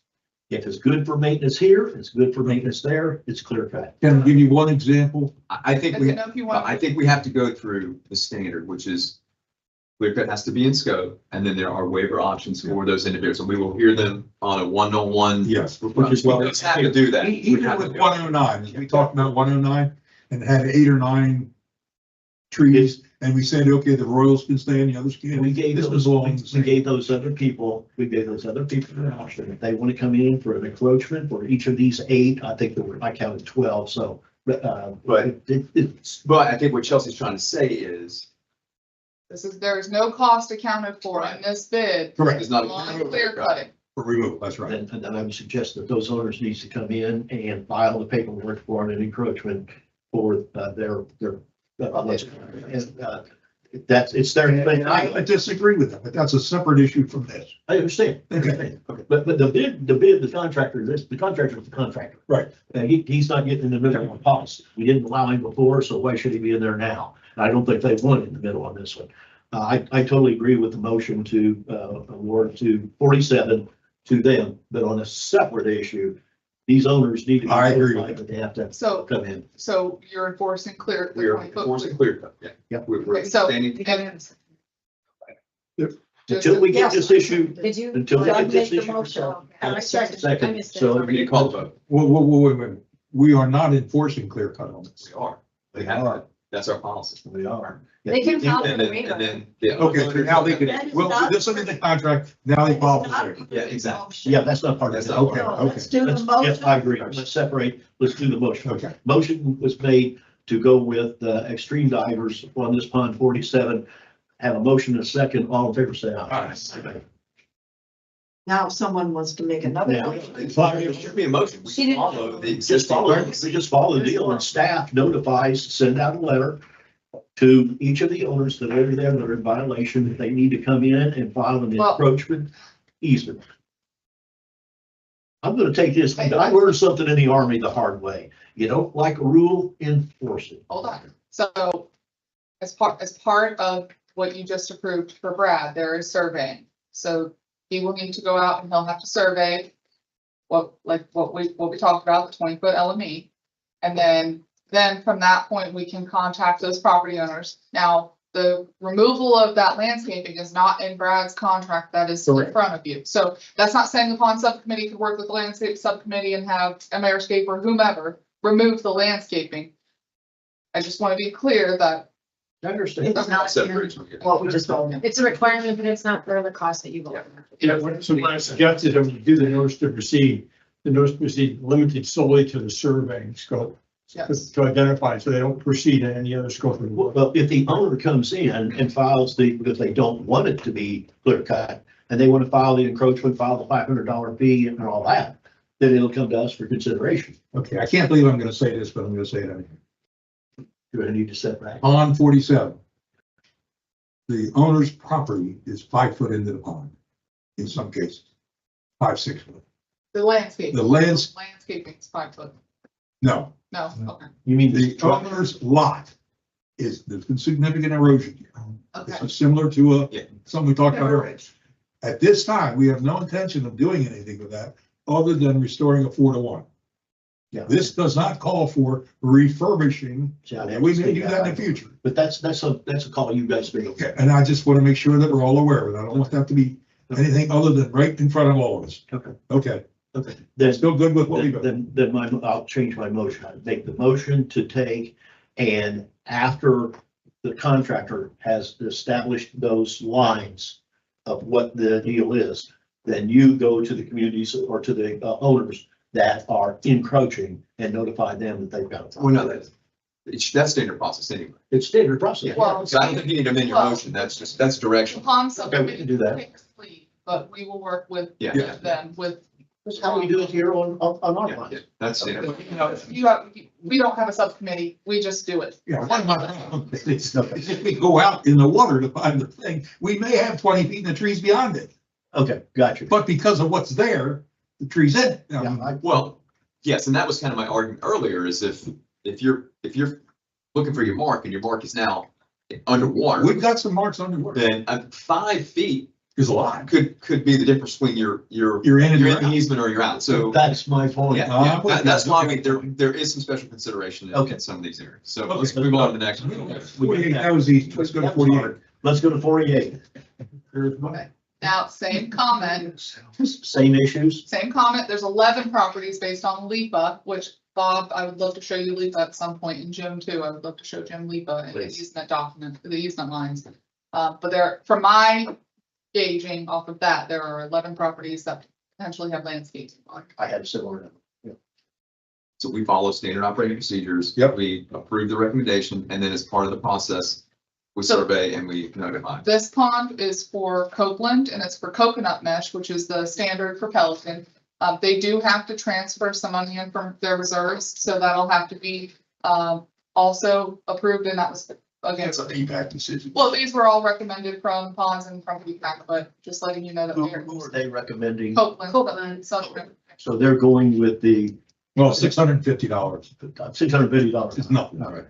Here's again, we have that same issue with the linear footage. Absolutely. Okay. So is there a motion I will to, make a motion to accept the proposal from the PPAC to award 48 to Copeland. Copeland on the basis that it is the lowest responsible, Yeah. most convenient? Thank you. Any questions? Yep. Flavia, any questions? No questions. So Okay. I'll second his motion. Okay, I think we got a motion, a second. All in favor, say aye. Aye. Opposed? Aye. Thank you all. Great. We have 2 months. District manager.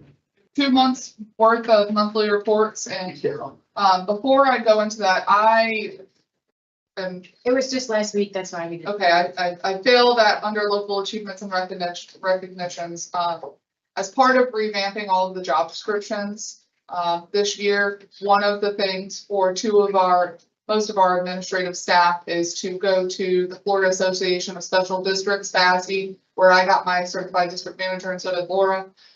They offer a certified district administrative professional. And so we had 2 staff attend last week and receive their CPA. So that would be Georgia and Randy. So I just have to give them kudos and congratulations on becoming a certified district administrative professional.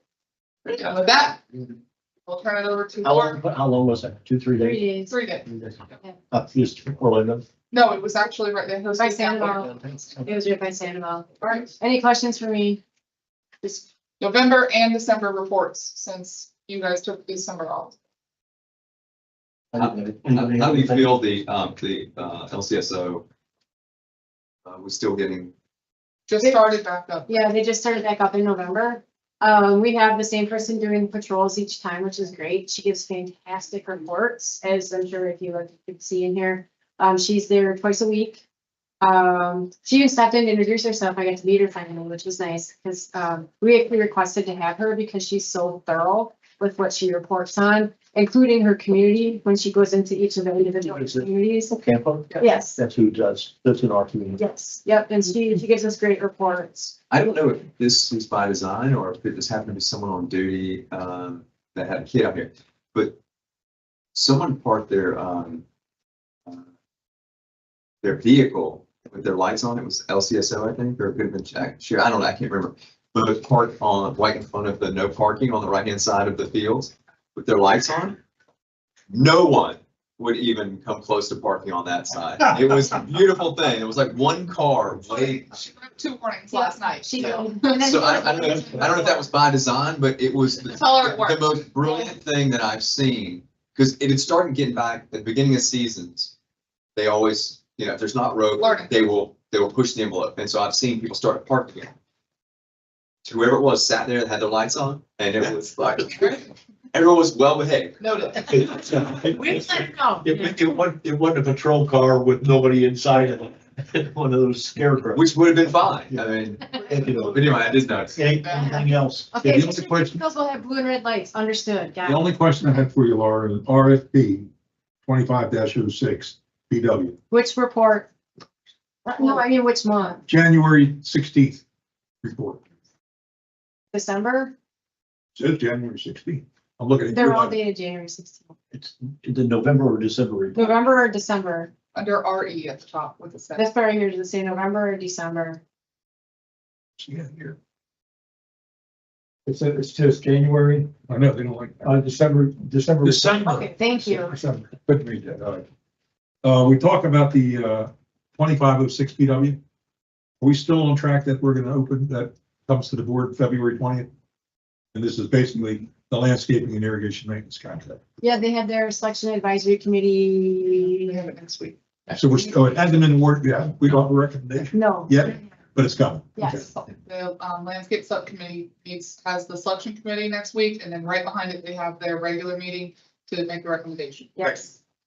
It's on schedule. Okay. A week from today. Anybody else have anything? I just have one comment for, my recommendation, if you could cascade this down to Carrie, is for direction for the Parks and Rec committee. I think we should shift their focus.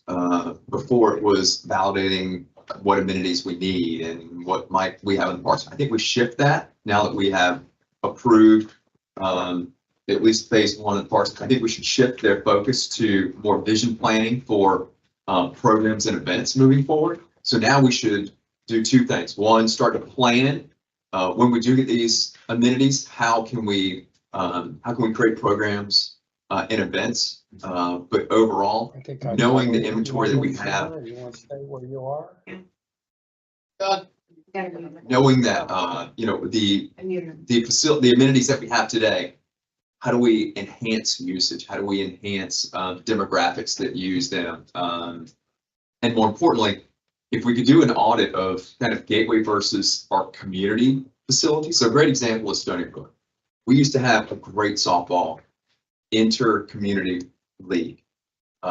It was one of the, it was a great time. We had like 4 teams that played. Then participation dropped. And now we can't even get enough people to play. So what happens to our field? It's unused. And I think the position in the past was if we don't have enough Stony Brook people, we're just not gonna have a league. So maybe we get the parks, maybe work with Carrie. How do we, take a facility like within Stony Brook, like the softball field? How do we create maybe a gateway league, whether it's over 50 or young, whatever? Let's understand the demographics and let's. If you want to start a program or a plan to start operation of this field once we get it built. Yeah, I want the Parks Committee to now be focused on utilization of our existing facilities. And once we build the park, how can we have programs in place? Or what programs should we be thinking about? Events, how do we use, facilitate better events in our area? And another thing I'll say is, if you look at, let's say Pelican's a great example. The amount of programs they have for their seniors, which is basically their population, how do we extend some of that over into the Gateway area? One of the ones that will drive it will be pickleball. That will be a hot issue. Oh, yeah. Chelsea, but all some shared amenities. So we're all on the same page right now because Chelsea and I were literally just having this conversation earlier this week about developing out what the programming is going to look like as the new facility is built, and then what the current events are right now and what we want the future to look like. So and how can, what communities would be willing to help support a Gateway League as an example, like pickleball or tennis? So Stony Brook's got tennis courts and pickleball. If we build a gateway league and be able to have, use, Stony Brook on Wednesdays from 6 to 8, or, some of the. There other are communities. Pelican teams that I'm sure would love to participate. And for Pelican, what a great example. If I live in Gateway and I'm over 55, I should be invited to go play, or, and maybe it's for a Team wise, absolutely. Team wise, yeah, and for me, the biggest gap we have on the Gateway side is we have stuff for our kids up to 16. We have soccer, we have, flag football, that's great. We have very limited to almost zero Gateway sponsored programs for seniors. And as someone that's now 53 and closer to being that range that I was, like, we still encouraging it. Inter-community leagues. Yeah, exactly. So it's something we should be looking And at. outside teams do come and play in Pelican. I mean, it'd be really cool to have, Stony Brook versus Pelican or versus Gateway Greens, or create some, some Little rivalry. Great topic for the So president. I'm glad you're thinking about it, and I'm not talking about just, I think there, what do we do, what youth programs do we have? Are they adequate? What do we have for mid? I don't know what to call it. And then for our seniors. Absolutely. Anything else for Dan? No, thank you. No. Mr. Manoli's on this one today. All right, Anything else? anything for utilities? Dan? Oh, wait a minute, Dan done? Oh, what? Dan- You didn't speak up. I didn't get out there. You had press? I'd let us spend. He wasn't paying attention. He wasn't paying- ITQ 2501 for the mill regrind on, Aviano and Ravenna. Where is that stand? Is that, Go into the next safety security meeting. Next so it's here? Yes. So that will have. Quotes are back. Oh, they came in a little high. Two of them can actually be considered under the ITQ process. The other the Health Preserve Boulevard is gonna have to be considered through a formal process because it came in way over the 195. Even though we're cutting it into thirds. Yep. Yeah. Okay. Even cut it into third, just the standalone, every single quote that we got back, and I believe we got 5. 7. Yeah, we got several back, a couple of state piggyback contracts, and they still weren't, even the piggyback contracts weren't the lowest bidders. The lowest bid across the board, can't say the name yet, but, It's posted on the agenda. okay, so it was Atlantic Southern across the board for all 3 of those projects. 2 of those projects would be able to be done underneath the pricing thresholds without having to make it a formal bid. Pelican Preserve was over the threshold. Kind of figured that. So, and that was from the entrance of Pelican Preserve all the way up to 4-way. Feedback on a good decision as to how much they want to take off and bite in 1 year. Yep.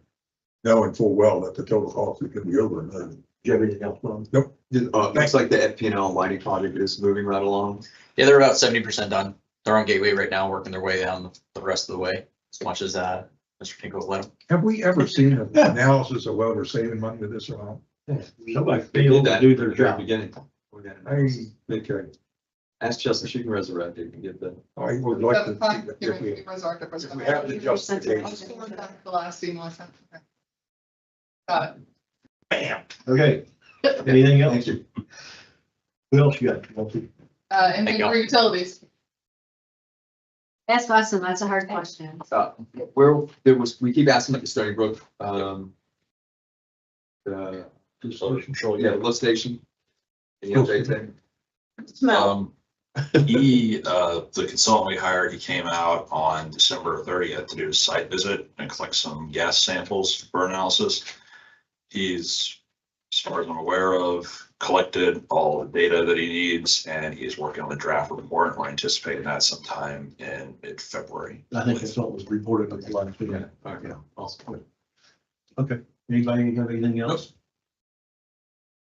Oh, you go, easy. All right, Run thanks. away with. One last thing, I will be going on a cruise on Saturday. Again? Again, I took a page out of your book. This is my first cruise in a year. I'm done. So it'll be Saturday to Saturday. I did get the internet package. I will be checking emails periodically, but if you need anything, please contact Laura.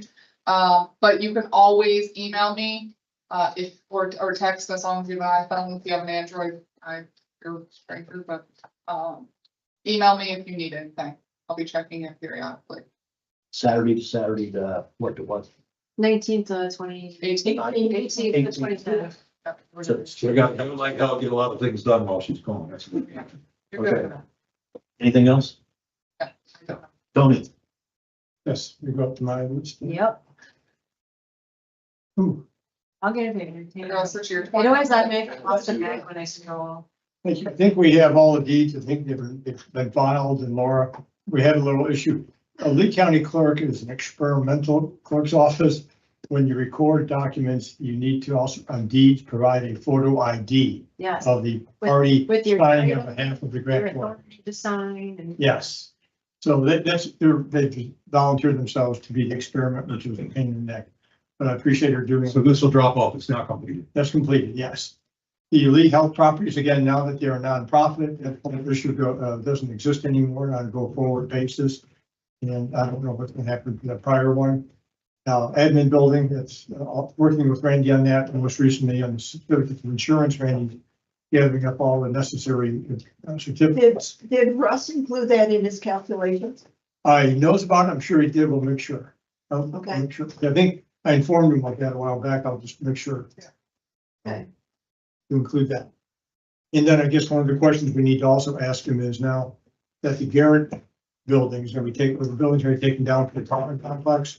If they have the building permits and site and VOs for that, does Russ need to have that for his analysis also? We talked to him about that, but I'll make sure I bring it up. Okay. again. Because how many hundreds of units are going? You mean for the numbers? Yeah, 200 somebody. Yes, under, so that's changing the, assessment methodology. We're again working with Russ and staff on that. And I'll prepare the notices similar to what we did in 2020 for the public hearings. The infrastructure easements for the, I think we have them all. No, it's two. Have they come back yet? They're all drafted. Either one. Okay. But they're all drafted. I was told that PPC has approved it. I don't know who signed it. They were looking for a notary. I told them. Come on, pretty much. No, I every told him. office And the same thing with Palazzo. I'm disappointed they didn't come, so I'll check that. I do appreciate the help from Howard Nelson at Palazzo. It's like what Palazzo condominium is the correct entity. There's a touch of confusion the way the condominium documents were prepared and modified. But I do appreciate Howard Nelson's help on that. On the Genope, we're still going back and forth with them. I know we're close. We're going 99.9%, I think, done. The major remaining issue is the extent of liability for any damages. So I think we have that in the next month, maybe February board meeting. Nelson. Yeah. I would say the 20th. On the Pelican Reserve tree line colonial sign parcels, I guess we're just waiting the appraisal and board direction. We provided the appraiser with the special development area documents that showed what that property could be used for, what it's zoned. So hopefully we'll come back. Does it look like? I don't know. I've not seen the appraisal and I should come back. The proposed board policies and procedures, I just need to meet with board members. And I'll do that before the first of the month, just to have some initial conversations.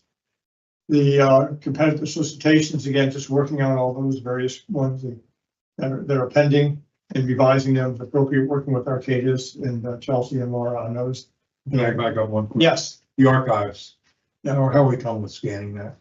Have we done anything with scanning that? Slowly but surely. So it's. A lot of the maps, when Austin was an intern, he did a lot of the big maps. It's a matter of, we need to get up there. Our goal, we just actually just talked about it Tuesday, was to get it done before we move to that building. We're not are taking that. Doing that. Downtown Lytton more. They come, they pick them up, they take them, they scan them, they shred them, they bring us the disc back and it's labeled and. So is that more cost effective than hiring an intern just to literally copy the documents? They have the equipment that's the proper size. You need to make Yeah. You need Maps and stuff for sure. I didn't know if you're. No, it's a lot easier for them just to do it. We don't. On the point, can I get a copy of the CDs of the plans I dropped off? Yeah. Thank you. For a reasonable price, Tony, those could be yours. No, but I brought boxes and stuff, and Austin's never happy to see me, but I go, hey, Austin. I can give them to you like on a drive, right? That'd be great. Yeah, because I'm like, I don't know how I'm gonna get them. You have USB if you bring. I think go to portable Bring the box. Fine. Thank you. That was me, Bob. Go ahead, Tony. Like if you click the link, Bob. Keep going. Continue. The Stony Brook Roads and Streets had a good conversations. I noted January 6th with the council for the association. We have an approach to resolve the dispute. Again, have individual board meeting discussions about that. And part of what Chelsea mentioned, and I'll mention, I've not yet called the attorneys back, is that we need to have an affirmative resolution by the board of Stony Brook that they do want to undergo this process before we embark on bring it to the board for a possible resolution. Okay, could you give me a Cliff Notes version of where this thing? I'd rather have a one-on-one. We're having good discussions about a way to resolve it without a lot more expense. All right, 101. Yeah. It's, I love secret things. no, it's not secret. It's just that the concept is something I mentioned earlier, and then we flushed out a little bit, some conversations with regards to how to have it without litigation, but in a pre-litigation, vote, I'll call it alternative dispute resolution. I have no idea what you just said. Okay. Yeah, we'll talk about the Pelican Reserve, District Funds, Chelsea's taking care of that. The access control list, the protective injunctions. Is That's the fund done? Is that come off here? They said at their last meeting that all monies have been paid. Is that true? That is true. the check. So that comes off, okay. The Yes. check has not, it has cleared as far as I know, so Yeah. it's still in there, so. The irrigation agreement, that's on hold. I'm not sure what is going on. from people. Right now, the community association is taking the lead on it. It's a bowl of spaghetti, so I'm happy with that. Yeah, the memorandum regarding practices of gatehouse ties into protective injunctions, that'll come off also. Daniels Parkway upsizing as well as the Wells agreement, shooting for the February 6th board meeting date to have agreements between the attorney and myself. Term sheet for the loans, we're just waiting for the loan documents. We've already received one set of loan documents and made some comments on those. Utility rules, that's completed, that'll come off. One last thing I failed to mention, we have the movies on the field this Saturday, Inside Out 2. It starts at 7:15. There's free popcorn. Anything else? Anybody have any questions for Tony? No.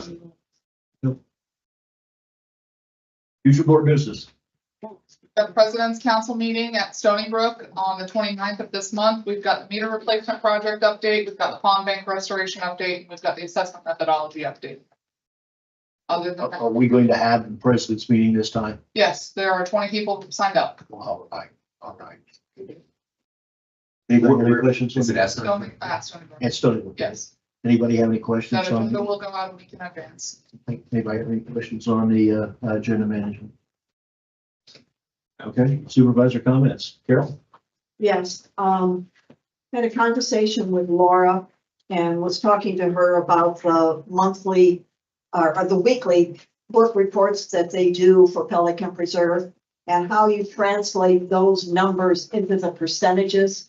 So when we come next year to budgeting, we'll know what our history was in percentages. And she said, I asked her if she could do it every quarter. And she suggested that I ask formally the board for her to do a conversion or an assessment, the second meeting in April. So that would be October, November, December, January, February, March. So it'd be 6 months. And April would also be the time when we're starting to talk about budgets. And so to give us an idea of the trends, is it up or down? Right now it's down, but I don't know by how much or whatever. And she made a very good point that she would only like to do it twice a year because she has to go back and it's not just the salary, but you gotta include all the benefits and everything else in it, and that's a lot more calculation. And so It's a 6 months review. it's a 6-month review, and I think Pelican would be more than happy to pay for it. And so I'd like to suggest that we have that 6-month review, the second meeting in April. We need to have you guys get the approval of your people to do that. Feedback, right?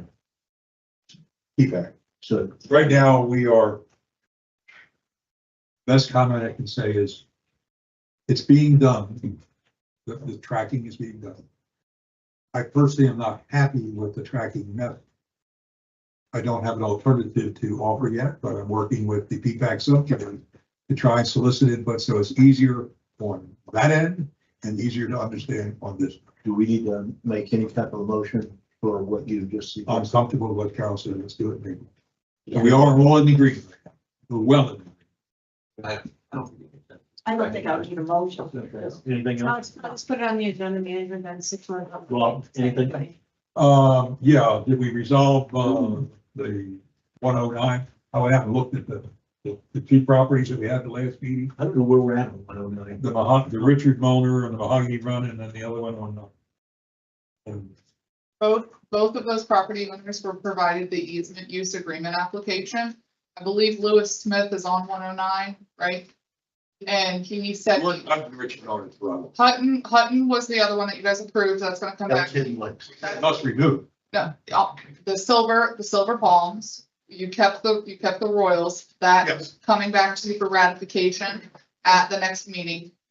Moerner, we sent him the application, have not heard back from him yet. I think the last comment he said was the $500 was ridiculous.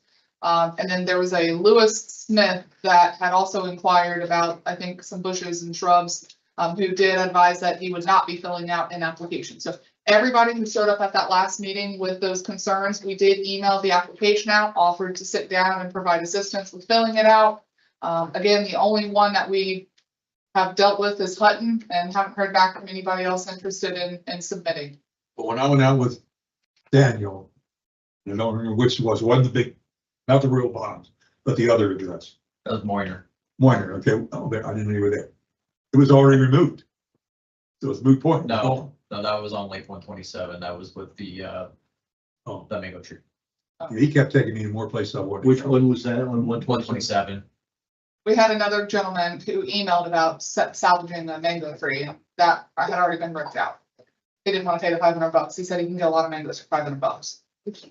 Is that the gentleman that came into the meeting? Yeah. Yes. One of them. Yes, his wife, he came in because of his wife.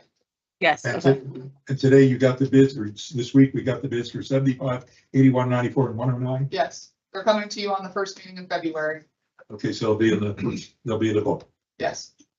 Generally, were they lower? Yes. Okay. From the last bids, generally, from the bids that would have been the low bids on the last go around, it's $500,000 between all four ponds, it's about $500,000 less. The total is $500,000 on this. So if we do it again, can we get another?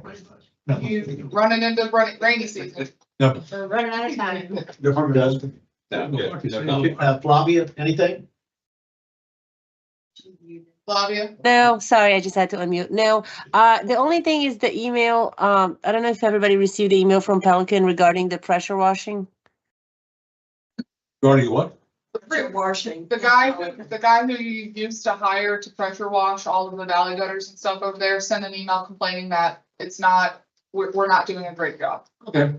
We just hired a company and that, Well, and that's because what he was doing was for aesthetics, to make it look good.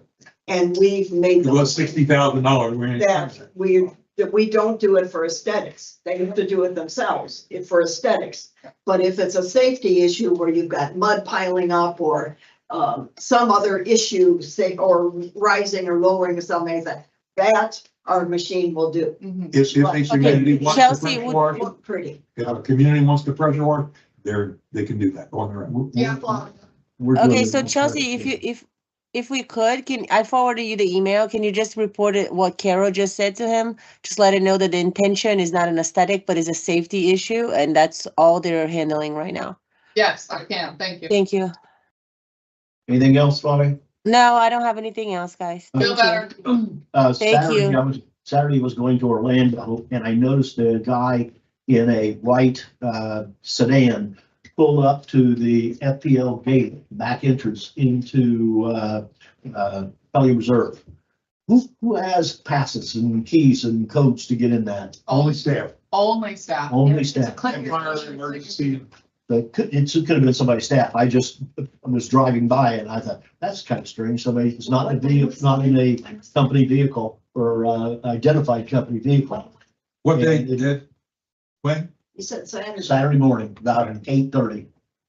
I was going to Orlando and saw it going in. I thought, if I turn around, I'll get into a confrontation. So I just let it go. Where are you? They came out Gateway Boulevard and pulled in to go like they're going to go into Pelican that way. Park in there. A lot of people. No, he was getting out going to that box. The box doesn't work. There's no power to it. So he can push those buttons all he wants and How not do they get get in there? quicker. Oh, okay. You think it's like a garage door opener. Well, I've seen quite a bit of people parking in there for whatever reasons. That was one issue. Then the other issue is that, was that a hog that was up there on the road Yep. that It's was gone. killed? It's gone. Okay, it's gone now. Yep. Did you ever cook out a barbecue? Oh, God. The Hawks did. And the vultures. That's all I have. Any other business? Move to adjourn. All in favor, say aye. Aye. Thank you all. Nice job, everyone. Thank you all.